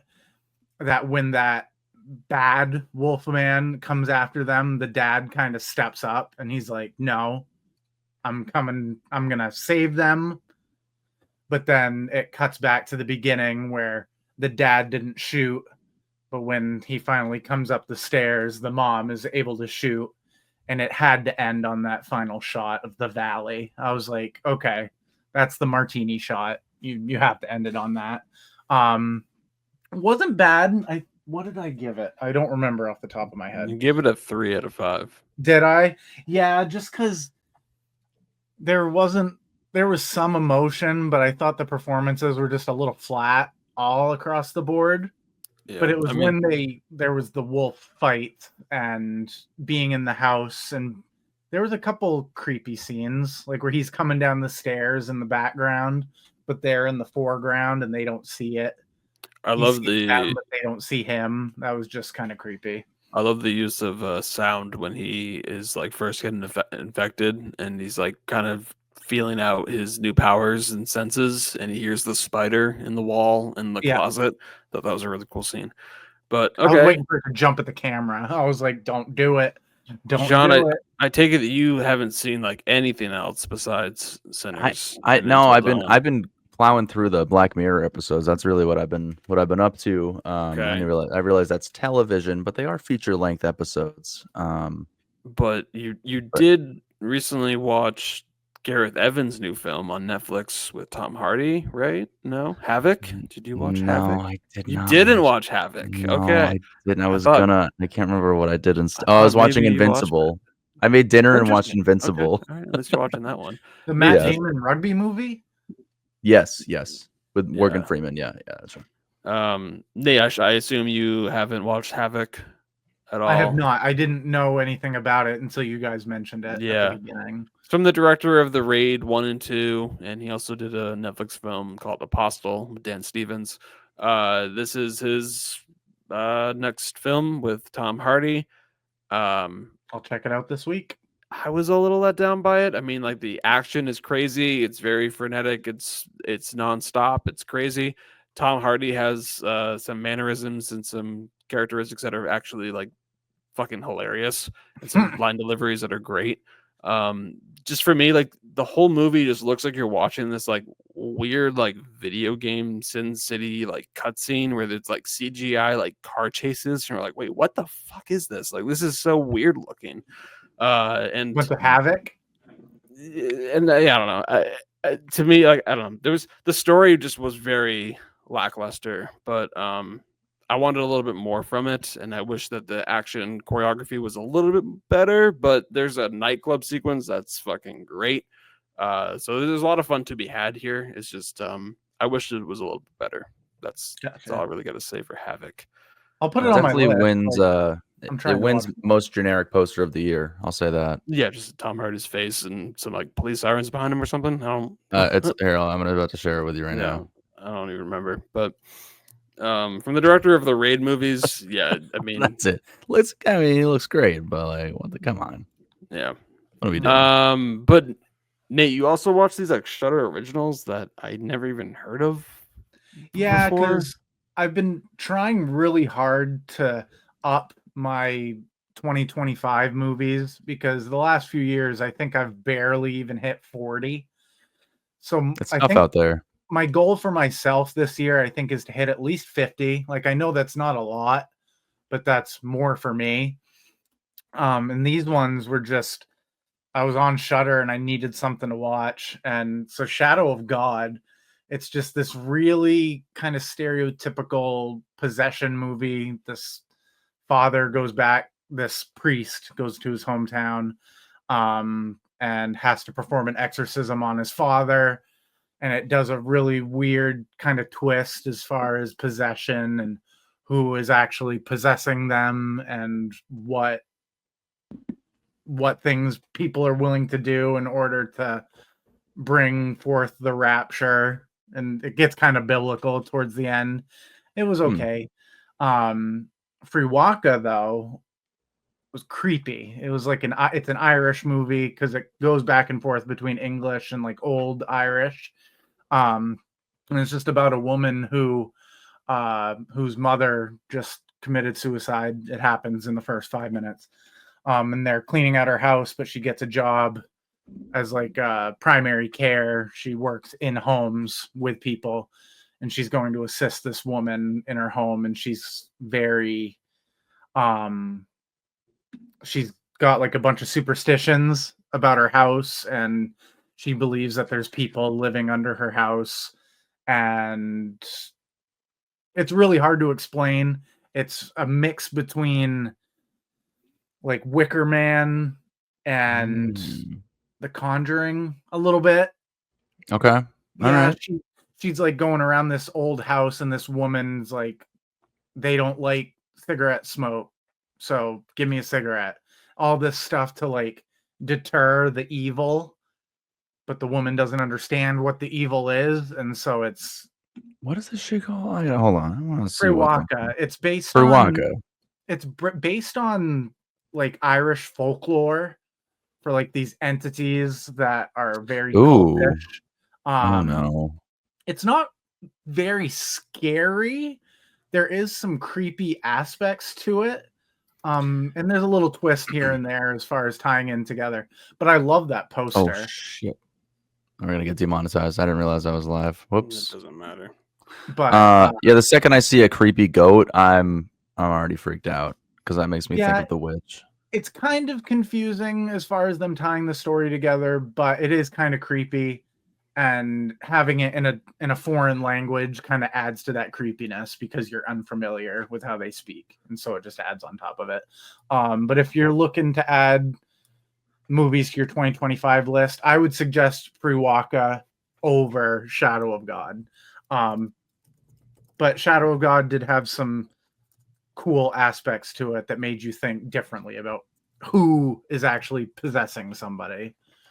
So interesting. All right. Well, that's a few options. that's Horror. my Like you're into Shudder the horror thought. films. Well, there you go. Check them out. You got your mainstream horror with Until Dawn, and or you can watch them at home, $7.99 a month, Shudder, with Free Waka. I And there's a also bunch of other Waka great Waka. horror movies on there too. So I also Is watched Fozzie Bear in it?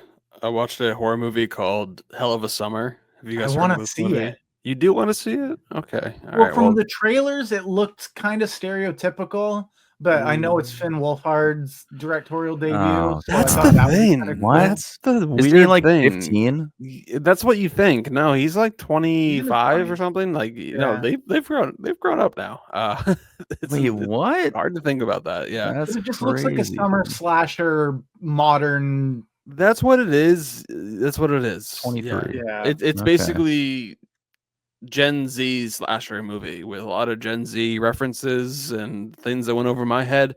You're the Personally, killer because you're the 25-year-old counselor. personally, Oh, I wait a found a lot of things to be very cringy about it. I'm not scary whatsoever. The comedy didn't work for me. It really felt like just a bunch of kids went on and made a movie with like a big budget, which is like good for them. I'm glad they had fun. It just didn't work for me at all.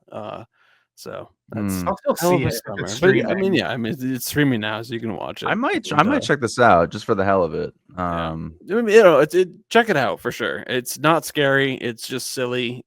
Are the kills good? If anything, it's dumb fun with maybe like a group of friends. But yeah, it just Are the kills it good? kind of got on my nerves. No. Not really. Point of No. a slasher. So They just wanna go see watch Wet Hot Finn American Summer Wolfhard's instead. character also is like really fucking stupid and just like what? Anyways, yeah, That's That's- crazy though. 23 years old, directing this movie about like and that's cool. That's awesome. He did it with his friend Billy Burke or whatever his name is in the credits for that. So cool, good for them. I think they're making more movies. They're making this like remake of an 80s movie. So all right, Sweet. good for Finn Wolfhard. good for them. Keep Yeah. swinging. Keep swinging. Yeah. You might hit one. Exactly. You never know. Here we are just talking about movies. Yes, so moving on. That was all the new release movies that we had to talk about. Let us know what you watched over the last couple of weeks. Over the next couple of weeks, what else comes out that we are going to go check out? We have Thunderbolts. Oh, new Marvel. film. Shaking his Yay. head, no, he's I not already gonna have go see my that. tickets. I already have my tickets. Really? Nate, you're Since not it going to go doesn't see tie in, I Thunderbolts? might go check it out just because. It ties in for It's funny, sure. it has a lot of characters in the movie that I think have been on like the MCU TV shows that I haven't seen. Like Then I might. Wyatt Russell's character, I have no idea who he is. I haven't seen his show. It's the guy he plays Captain America.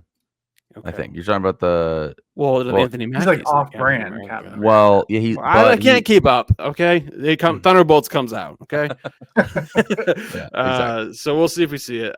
Who knows? We'll see what we see. The Legend of Ochi also came out this weekend. I almost went and saw it multiple times this past weekend. I didn't do it, so It who looks knows silly. if I'll even get to it. Yeah, I don't really care. And then the following week we have Clown in a Cornfield, which I've heard is actually a good time. It's from the director of Tucker and Dale versus Evil. So like, I mean, I love that movie, so that could be cool.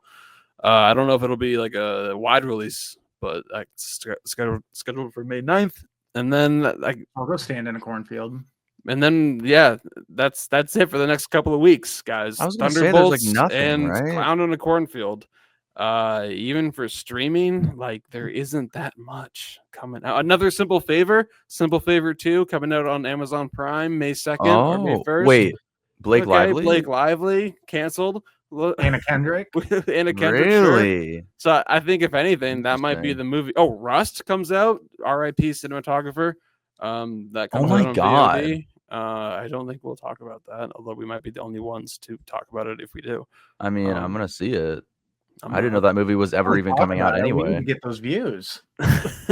No, but seriously, like, that's really it. So it might be kind of a Whoa, what about dull we're couple of missing one weeks here. big movie here, you guys. in the next 2 weeks. What? Yeah, it comes out on May 2nd. Lilo and Advanced Stitch? tickets for The Surfer with Nicolas Cage. Okay, well I that's saw probably the not even trailer gonna for get that, and it It's looks theatrical release. fucking weird.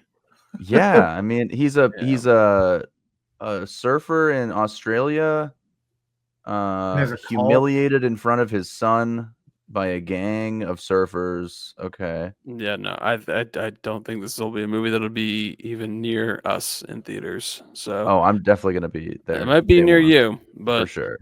I mean, I might want to Movie's stay gonna tuned take- for no. like a podcast the next month where we'll have Final Destination Bloodlines and Mission Impossible Final Reckoning and Lilo and Stitch, Karate Kids Ooh, Legends. This looks cool. That all one right. I'm excited for because that Yeah. trailer looked great.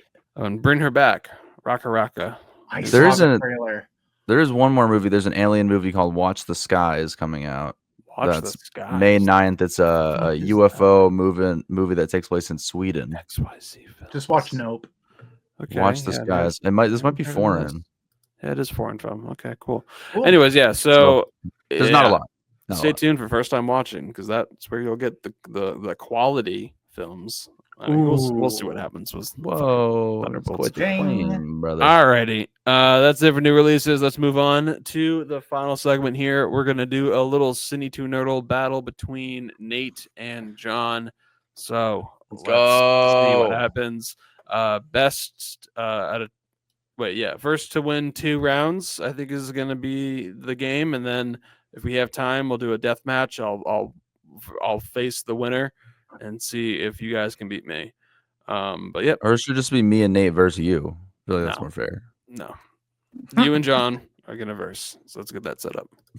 All right, and right. welcome back to the Cine2Nerdle Battle of the Dudes.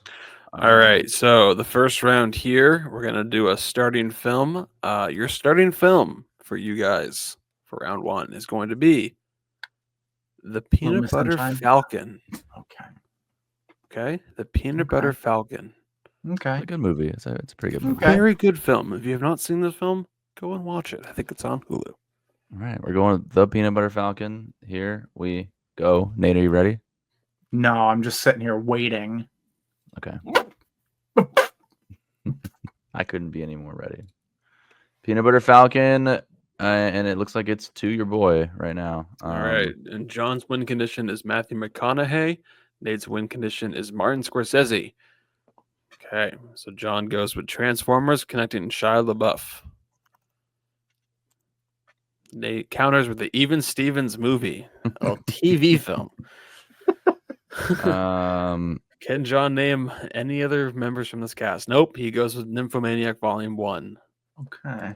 Okay, so link tracking, bans, and win conditions are now active. So if you can get Martin Scorsese, Nate, or John, if you can get Matthew McConaughey, those count. But Nate goes I with should not have done that movie. Antichrist.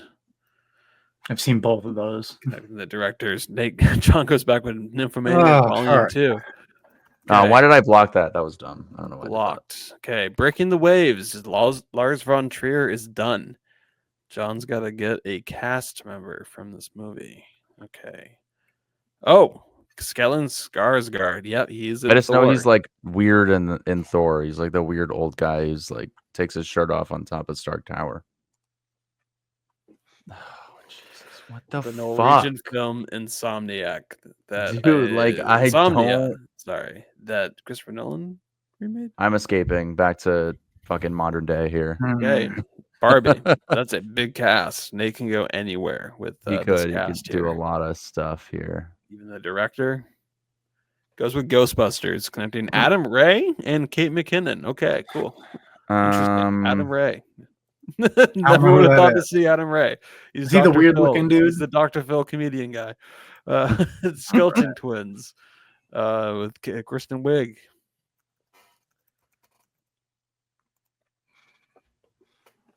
Okay, we're sticking with Kristen Wiig with Bridesmaids. Kind of an ensemble cast here. I'm trying to keep Oh, all God. my uses. I'd be able to finish you guys like 7 rounds ago.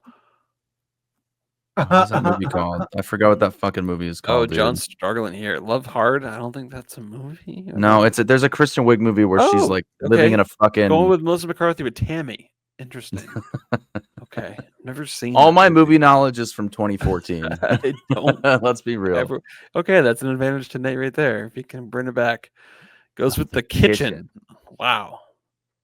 Oh, Stick with okay. Melissa McCarthy. Okay, all right. I'm we got sorry, one I more like Melissa to- McCarthy, or we could go with a different cast member here. Oh, Nobody in that cast was in Nope, but Elizabeth Moss was in Us. Okay. All right. this game is so stressful because like I barely know anything. I'm trying. I'm pretty good. I'm pretty good. I'm better than all you listeners Although out you're there. now in Nate's territory with horror. I know. Jordan I know. Peele, Quiet Place Day Okay. One with Lupita Nyong'o. Okay, cool. All right. Where's John gonna go here? The only place I can go. Really? 12 Years a Slave. All right. I think you could have gone many of the places, but that is where you went. Best Picture winner. Yep. We can stick with Lupita Nyong'o and Gilma. Oh, nope. Nate, wow. I am surprised you even know what that movie is. It's The been on Boy Netflix since Who it came Harnessed out. the Wind. That is Chiwetel Ejiofor's directorial debut. I've seen the movie. It's It not looks bad. so inspiring. It So is I'm very like, good. Yeah, it's Shit. good. I'm just gonna skip it. Sorry. Skip it. Oh All my right. God. I couldn't think of another Chiwetel movie. ugh. Well, brings it back to Nate. I get him mixed up with David Oyelowo. All I think of is Selma and Dawn of the Planet of the Apes. Yep. I mean, Chiwetel Ejiofor is still. I don't know the- any of these people, so Chiwetel Ejiofor is still a cast member you could or someone you could pick. I know, but I don't know Yeah. any other things that he was in. He's in a movie that like is can't like skip. just came out. I think. I can't skip, and so all I can do is time. There's gotta. I can't. I don't know. That's why I skipped. Can't block. I'm literally stuck. I can't do anything.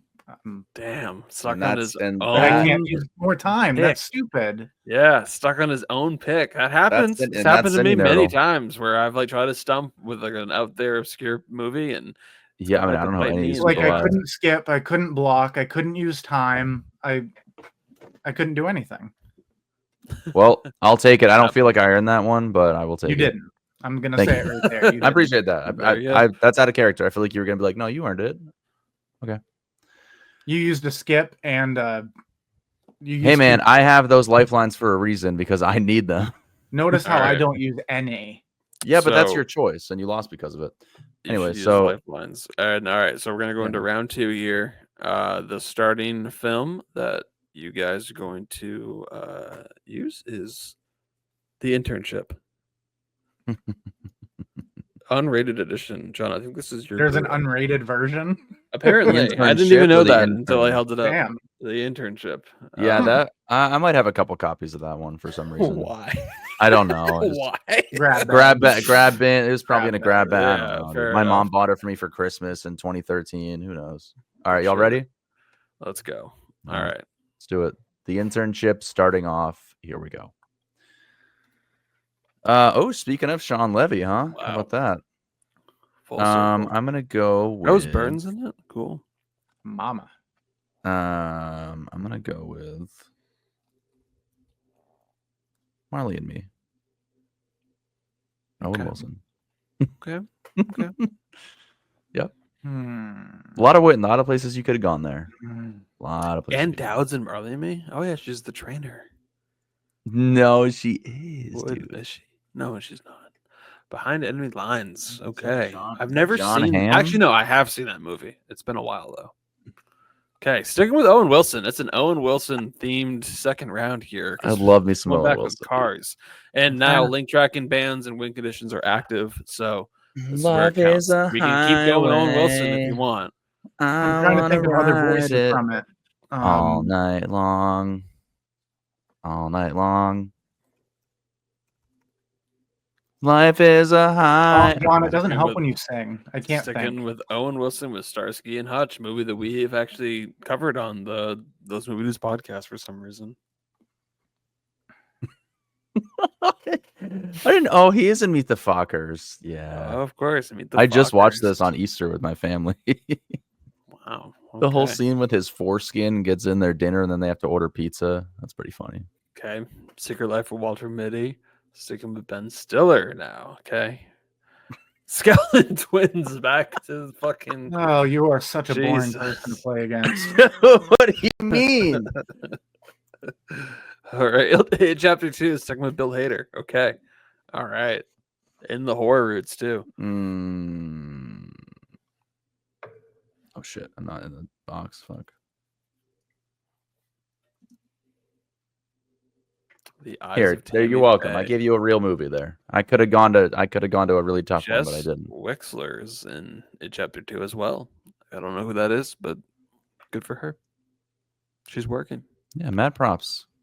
Keep getting it, girl. Mama. Okay. Jessica I Chastain. didn't know she was in that. Oh, yeah. The same director, Andy Muschietti.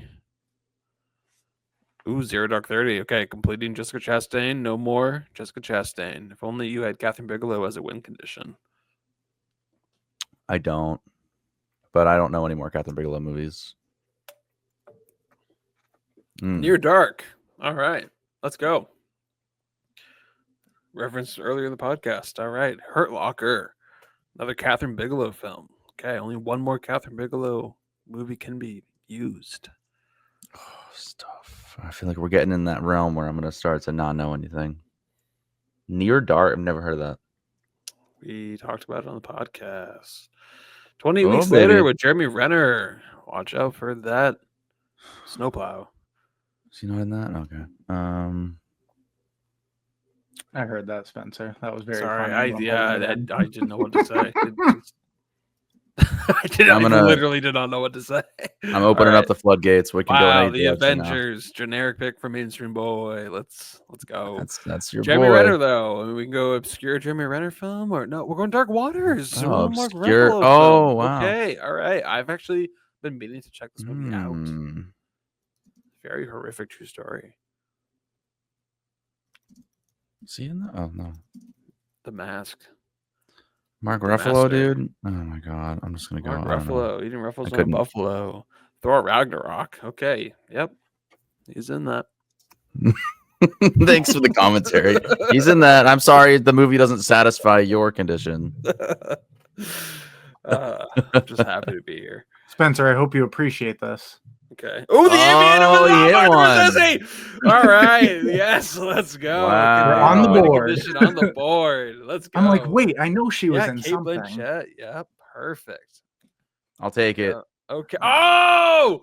And he's got Matthew McConaughey, and that was a Martin Scorsese Shit. film. Unfortunately, that doesn't count, but Nate could do another Martin Scorsese. Oh, he blocked it. He can't. Okay. Well, No, he can't. He can't do it though He can't do because Martin he can't link Scorsese, a Martin but- Scorsese. Yeah. if he's smart, he can get back to Mm-hmm. him. The Job of the Hut over there. That's a great film. Basketball Diaries. It's very haunting. What's Eating Gilbert Grape?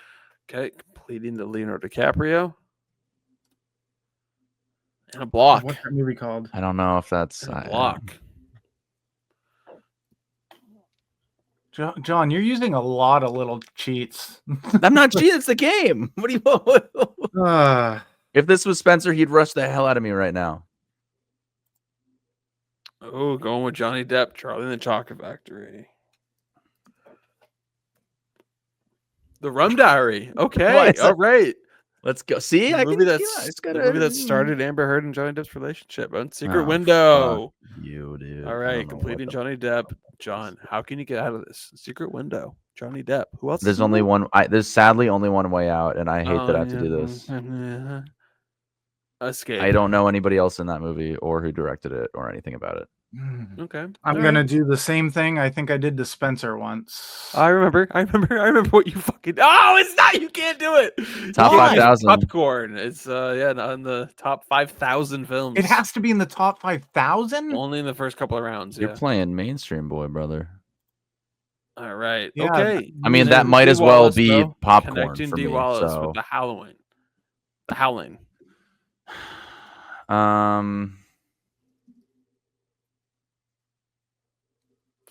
What's John gonna do here? Ooh, and a sequel? No, we can't connect it, John. Who directed I'm it? sorry, Nate. I don't know. Hmm. You know, you might not like my methods, but they might. No, I work. don't because they're boring. Hey, man, I live on boring. I make God, I videos can't about think of dogs eating anything off food the for a top of my living. head. Oh, Yeah, there you go. I just watched that for the first time recently, Going with actually. Gremlins. Yeah, I did over Christmas holiday. Oh yeah. Oh, shit. Yeah. Great practical effects. Very cheesy. Gremlins 2. My knowledge is non-existent. The new batch. Oh my And then they god! going I back just with it's just Chopping Mall. oh my god. All right, John, what you got? Chopping Mall. How you gonna get out of this? Can't connect Dick Miller anymore.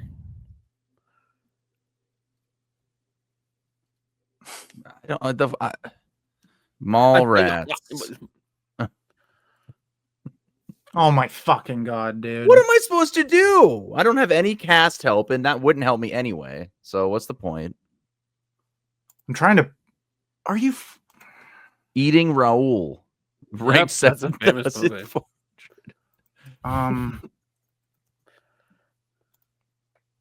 The Reanimator. Okay, all right.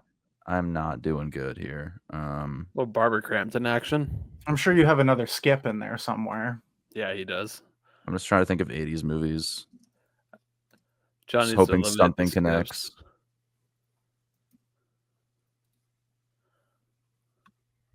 It's all I can do. Bride of the Reanimator. Unless I see an actor's name that is somewhat recognizable, I'm Jeffrey fucked here. Combs. I don't know who that is. Oh, that's newer. Would you rather? Yeah. Oh, I oh all my watched that god. movie. Has a very famous. Oh, what's person that in fucking movie. girl what's her name? What's her name? I know it. But do you know it, John? That's what it comes down to. I thought I did know her name. She's in oh no, is she in I'm thinking like 5 movies that she's in. she's not in Happy Death Day. Oh, No, is she's she not. in the Triangle of Sadness? It's not even it's not Make even a showing up. guess. It's not even showing up. Okay. All right. I'm running out of lifelines, Nate. Is that a skips? Is that a skips? Yeah, I got nothing left. Like, you got me an 80s horror. I mean, yeah, okay. Yeah. So. Beyond the Reanimator, completing Jeffrey Combs, no more skips. John, let's see you get out of this. Oh, I can't do Jeffrey Combs has been used 3 times. You can't use him anymore, John. That's what the 3X's mean, pal. Come on. No, he's not in The Revenant. Nope. He's not in Avengers Endgame. And nobody's in The Nightmare Before Christmas. Like, you use time, but you're just wasting it. Nightmare on Elm Street? Nope. Five Nights at Freddy's? Nope. I think you lost this one there, buddy. Friday the 13th? No. All right. 8-1 on Beyond the Reanimator. He was only ever in Congratulations. like 5 movies, and 3 of them were Reanimator movies. So Wow. I felt like a soccer match where like I'm down by 6 goals, but they keep adding more time. I'm just like, can we just fucking end it, please? injury. Like, oh my god. Good, congrats on that one. All right, so it's a tie. So we got to play one more. Should I be a lifeline for like both of you? Like that you could use once? You I like can that. do it, but I'm just gonna be honest up front. I probably won't use it. I'll That's use fine. it. I'm You okay can- using okay, it. Nate, you can maybe use it if it's like down to like when he skips back and there's just like you're like what? If I I'm at like a might be able point to where help. I cannot think of something, Sarah I'll just go, Paxton. Spencer, hit me with one, and I'll throw it. Sarah in. Paxton was in Would You Rather. She's been in like Who's the blonde Aquamarine. actress in Sarah Paxton. That's her name? I Yeah, thought I it was believe Whitney so. Snow was in it, but maybe that's a different Oh wait, movie. maybe not. I thought it was Sarah Paxton. I thought it was the girl from Happy Death Day. Oh, Jessica Roth? No, she would have been too young. Yeah. Oh, that's not who. Oh no. Okay, that is her. Is it Sarah Paxton? Aquamarine. Really? I thought it was her. Maybe it's She was not. in Return to Halloween Town. No, what is her name, dude? Brittany Snow. Maybe I would have lost. Okay, yeah, actually, June Squibb's in it. Why? Oh, it June is Squibb Brittany in it? Snow. It is Brittany Snow, so I would have lost. Okay, I thought it was Really? Sarah Paxton the whole time. So yeah, there you go. You can use me as a lifeline, but I might not be reliable. Okay. I didn't think that was Brittany Snow. I just remember seeing a clip of her with like smeared mascara, and moments I in was like, the why do I movie, yeah. recognize her? I feel All like I'm right. thinking of a different movie. Whatever. Okay. Spencer, it looks like there's purple eyes over your shoulder. Yeah, there probably It is. does. That's a little spooky. We don't have to spooky. talk about it. Okay. We All right, can tiebreaker, here we move go. on to, What's the starting film? We go the tiebreaker. Like Mike, starring Lil Bow Wow. Hold on. Love it. Love it. I think it should be Paper Towns, starring Cara Delevingne. Paper Towns. The All right. code that you gave everyone that Your expired. starting film, the final round. That's going to decide who is the ultimate winner. Don John. Oh, Don Juan. okay. Here we go. Don John. I remember us making a very fun intro to our review of this movie. Yep. Okay, All right. Don John. Here we go. Cine2Nerdle Battle. Incoming right now. All right. I never get to start. Yeah, well, I don't know. Yeah, what's every time? I'm gonna go with. I'm gonna go Decent with. cast. Kind of forgot some people are in this. All right. The Walk The Walk. I don't think I. No, I think I did see this. Maybe. opens up a timeline here. And he's utilizing it. All right, we're going Gandhi. I'm using my best pictures. Ben Kingsley. All right. Exodus, Gods and Kings. We're going back to 2014, like John said. That's all I know. I like 150 movies that year. Yeah. Oh, he wasn't in that. I don't know what the fuck he's. Oh, I do know one more movie he's in. I can't think of anything. Oh, Yeah, that'll help. I should Yeah, give that myself helped at a least lot. one of those. that helped a lot. I just needed to break Alien. away. Connecting Ridley Scott and Who was I thinking of? Oh, Christian Bale. That's who I was thinking of. yeah, he's in Exodus. I'm thinking of Noah. Is what I'm thinking of. Yeah, well, that's Bro. that's Okay, going Avatar, The Way of the Water. Still From need to see Alien. it. Going Holes.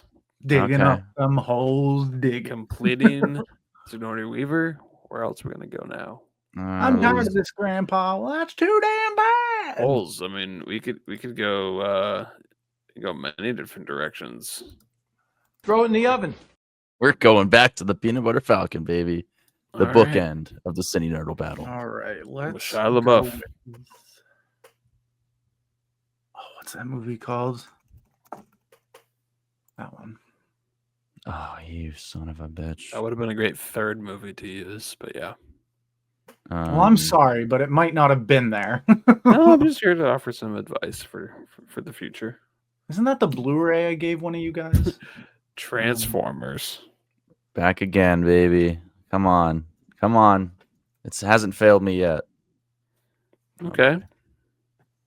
Go on Megan Fox with Jennifer's Sorry, body. I'm being kind of lazy, Oh, but shit. What the fuck she's is not that? in any Scorsese movies. No. Yeah. Or will Yeah. she ever be? Yet. Or I no. said. Or Yeah. will she ever be?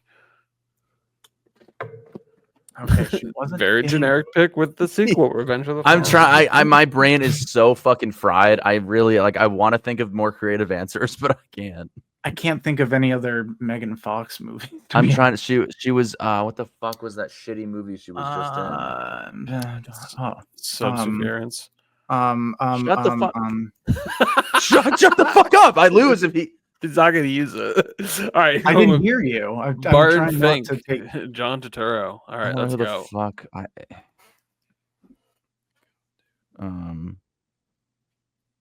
What the hell is John Turturro in, man? I feel A like lot. an idiot. Like, I a lot know. more I than you know. What isn't think. he in? He was the other person in Secret Window. Wink. He was. Oh, come on. No. Don't help What? him. He just helped you. What? He didn't hear Oh, it. he's in Secret Window. I'm not going to use that. I'm just going to escape because that's not fair.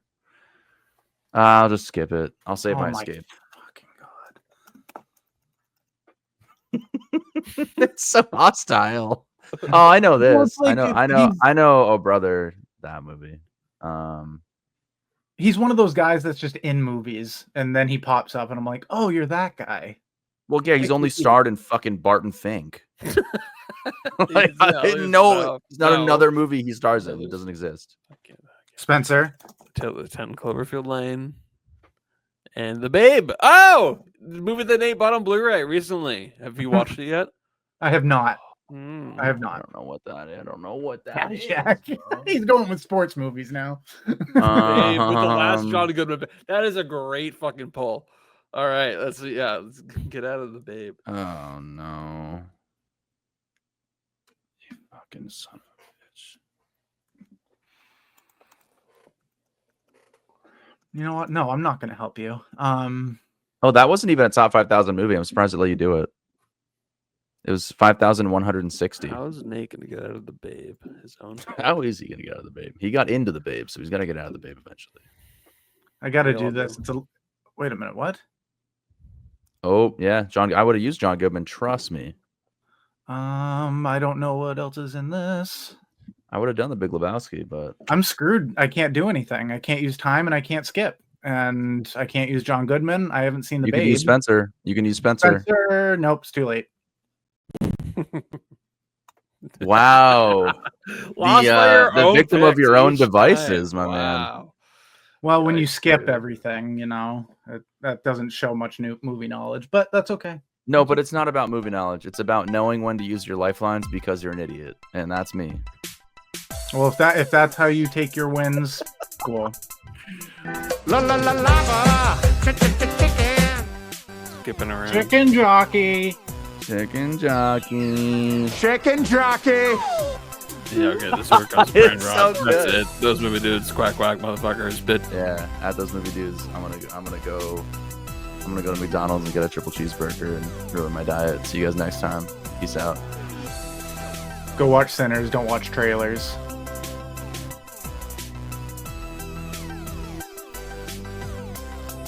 Chicken jockey.